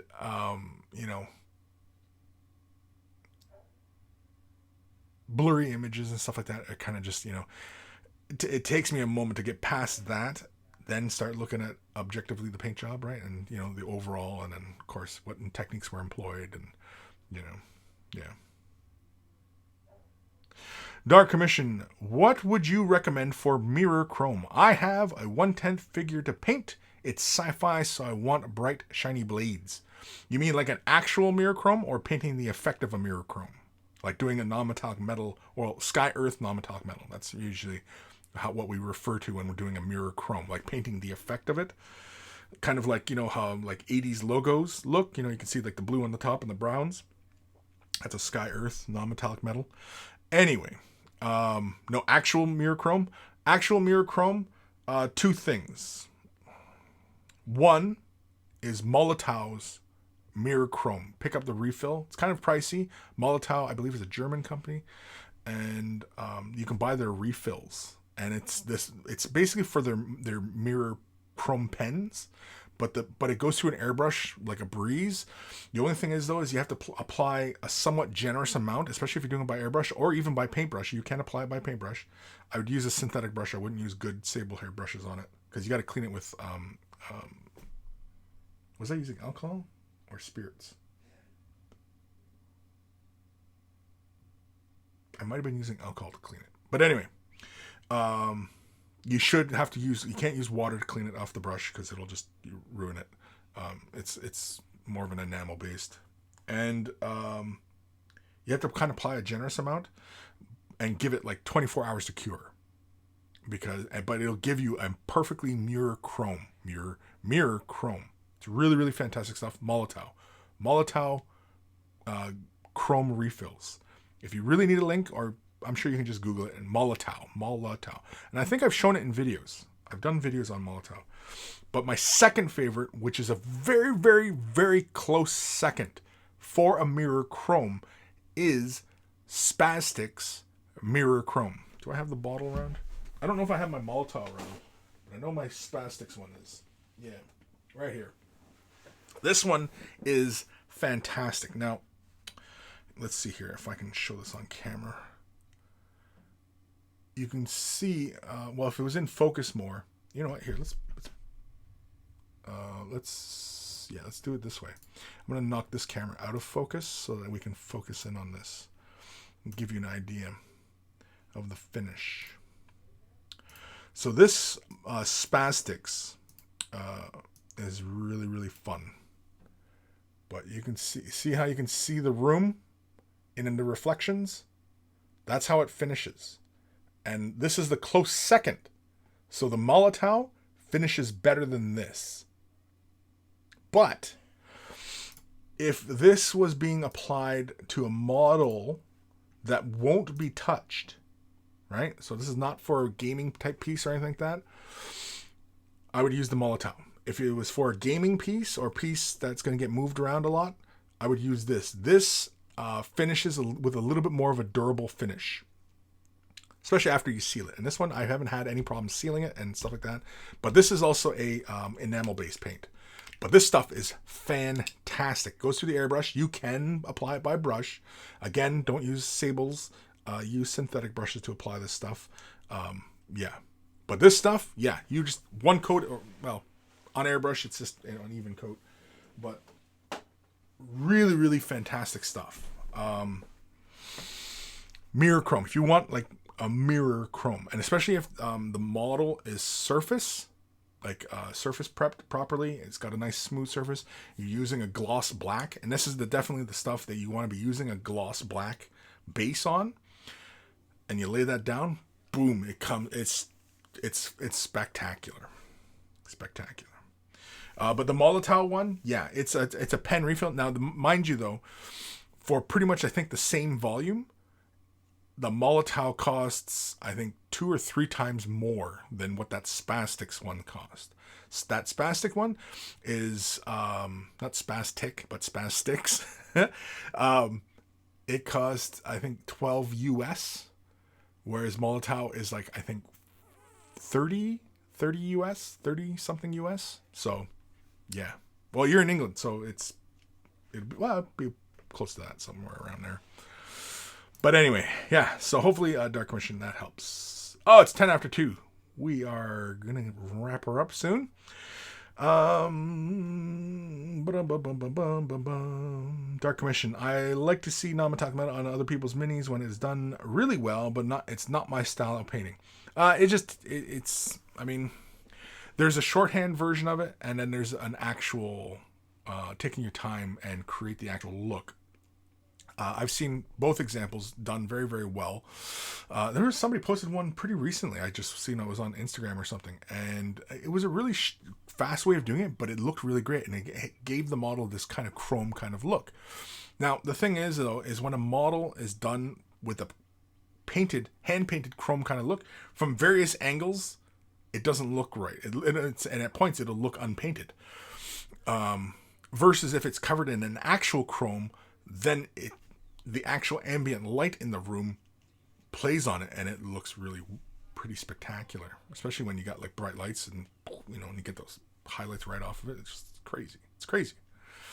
So yeah, Scott, I Facebook Messenger you pic of Boan stuff. Oh, okay, cool. Yeah, I'll check them out later. Dark Commission, thanks Kris. I'll check them both out. Great advice as usual. No problem. Frantic, how many pots of paint do you own? How many pots of paint do I own? I have no idea. I could not tell you, because not all paints are in pots.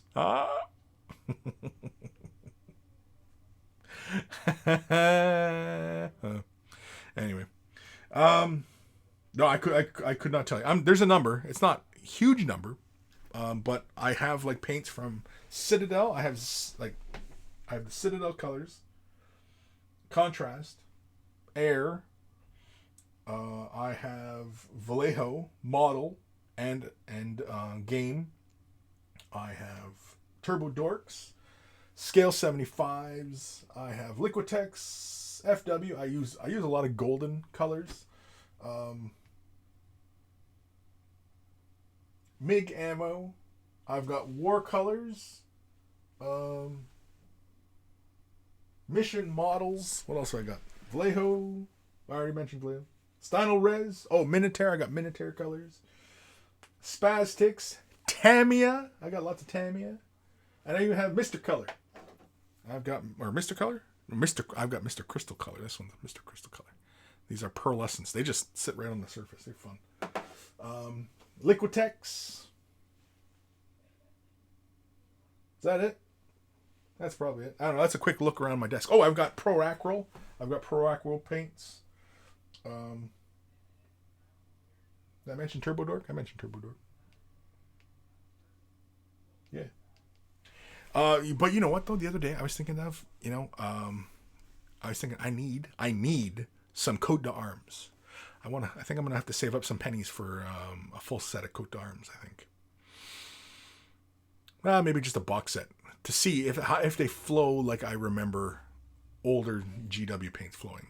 Oh, and P3. I've got P3 as well. Yeah, P3. I forgot about Privateer Press. Yeah, I got P3 paints as well. Which I'm told are pretty close to the old GW paints. But, yeah. Anyway. Dark Commission. I was thinking of lighting with LEDs and fiber optics on the base, so want the reflections. Oh, yeah. If you're going to go for actual lights, then I would go with actual chrome. Yeah, definitely. Frantic. Touche. Amazing. Thanks for the thorough walkthrough. Well, yeah, it's not like I'm bragging or anything like that. It's just that over the years, people ask me about particular paints and, how they compare to this or that. And I always like to speak from personal experience. And I don't go off of other people's hearsay. I try not to anyway. And, when I'm offering any kind of insight, it's usually my own personal insight and my own experience with those particular products or techniques or whatever's, right? And if I don't have any experience with it, then I tell you up front. I say, well, I don't have any experience in that. Somebody recently sent me a Facebook messenger about painting RC bodies. And I was like, it's not really my strong suit. I mean, painting's painting typically, but there is a procedure to doing those things, and I'm not familiar with it, and I have no experience doing it, even though essentially it's applying a enamel-based paint onto a clear plastic. But you know what I mean? Like, I didn't want to offer any advice that was not good, and so I, hopefully help that person. That I don't know if they got my message or not, but. They didn't say that it helped or didn't help, but yeah. So anyway, Dark Commission. Are there any other mirror colors like polished brass, etc.? Molotov, I think, has a gold, but I don't know if they sell it as a paint refill, and I don't know if it is as good a quality as a mirror chrome, because a mirror chrome is different territory than metallics. It's not the same. I'm sure the pigments are similar, but it's just it's not the same, like, because for example, like the Spastics, I have the color shifting paints. I also have like these ones here. I don't know if you can see it. Yeah, you can kind of see it in the light. See how it's rainbowing, right? This is really fun for that hologram rainbowing effect. And I don't even know if I've used this actually. Oh, I've used it. This one you got to use a lacquer thinner. It smells toxic. When you spray it through an airbrush, you definitely need your respirator and running a vent and everything like that. Which is why I want to get my paint airbrush station set up, but I don't have a lot of room in here, right? But I need to get an airbrush station set up because I want to do some projects where I'm using those paints, right? And I want to get those on film. So yeah. But anyway.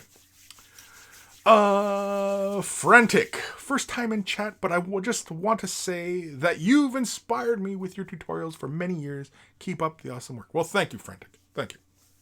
And I'm glad that you've gotten something, and hopefully it's helped you and kept you going.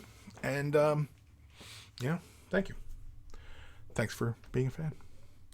Alrighty, kids. I think we're done. I got through all my emails. Keep those emails rolling in. Of course, send them to Kris@wayofthebrush.com. It's in the description below. And if you're sending pictures, send them as attachments in the email. Don't send them off as links to other sites because it's a pain in the ass. So don't do it. And feel free to send your questions, comments. You want to show off what you're working on, need help with the color scheme, whatever it might be. Feel free to send me an email. And of course, in the description below is a link to wayofthebrush.com, central hub of all this silliness. Has the links to all the social medias as well as Discord. Join us on Discord. Nice little community we've built there. We keep the conversation rolling 24/7 there.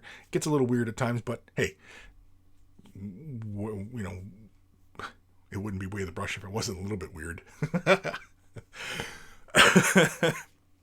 Wayofthebrush.com also has links for t-shirts. Want to get yourself a t-shirt? Look like a connoisseur of all that is good and holy in this world. They're wearing a Way of the Brush t-shirt.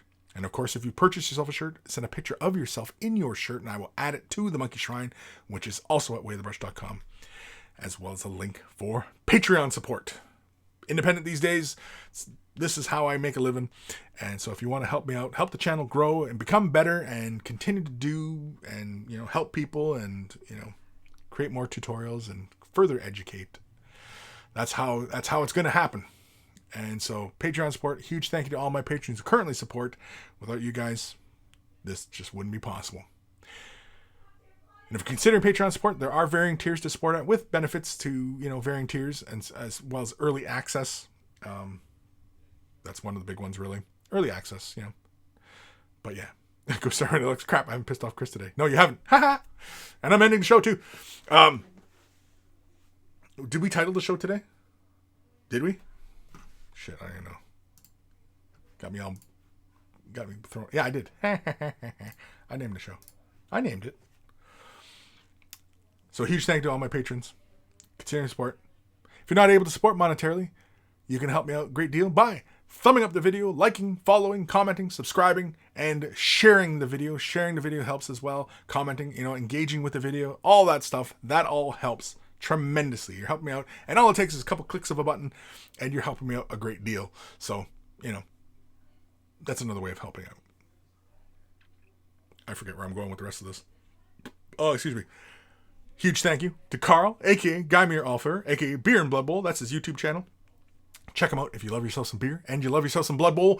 Beer and Blood Bowl is where it's at. We always take the time to thank Carl for taking the time out of his busy day to create the email jingle that plays before the email segment of the show. And so always much love to Carl. And of course, speaking of love, baby brother Evan, big thank you for creating the intro and outro music that plays before and end of this, whatever this is, this live stream. Whatever this is, I don't know what this is. What is this? This is, I don't know. This is something. This is something. I don't know. This is something. So, yeah. We're done. Any other comments? Am I missing any other comments? No.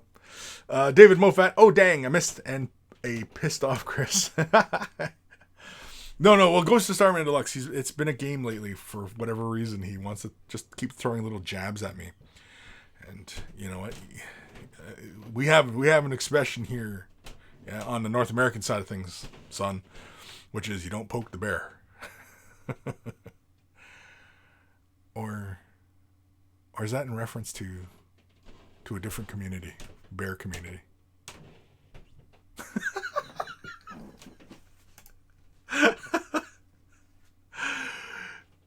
Take care of your brushes. They'll take care of you, and I will see you guys next week. Next week? Yeah, next week.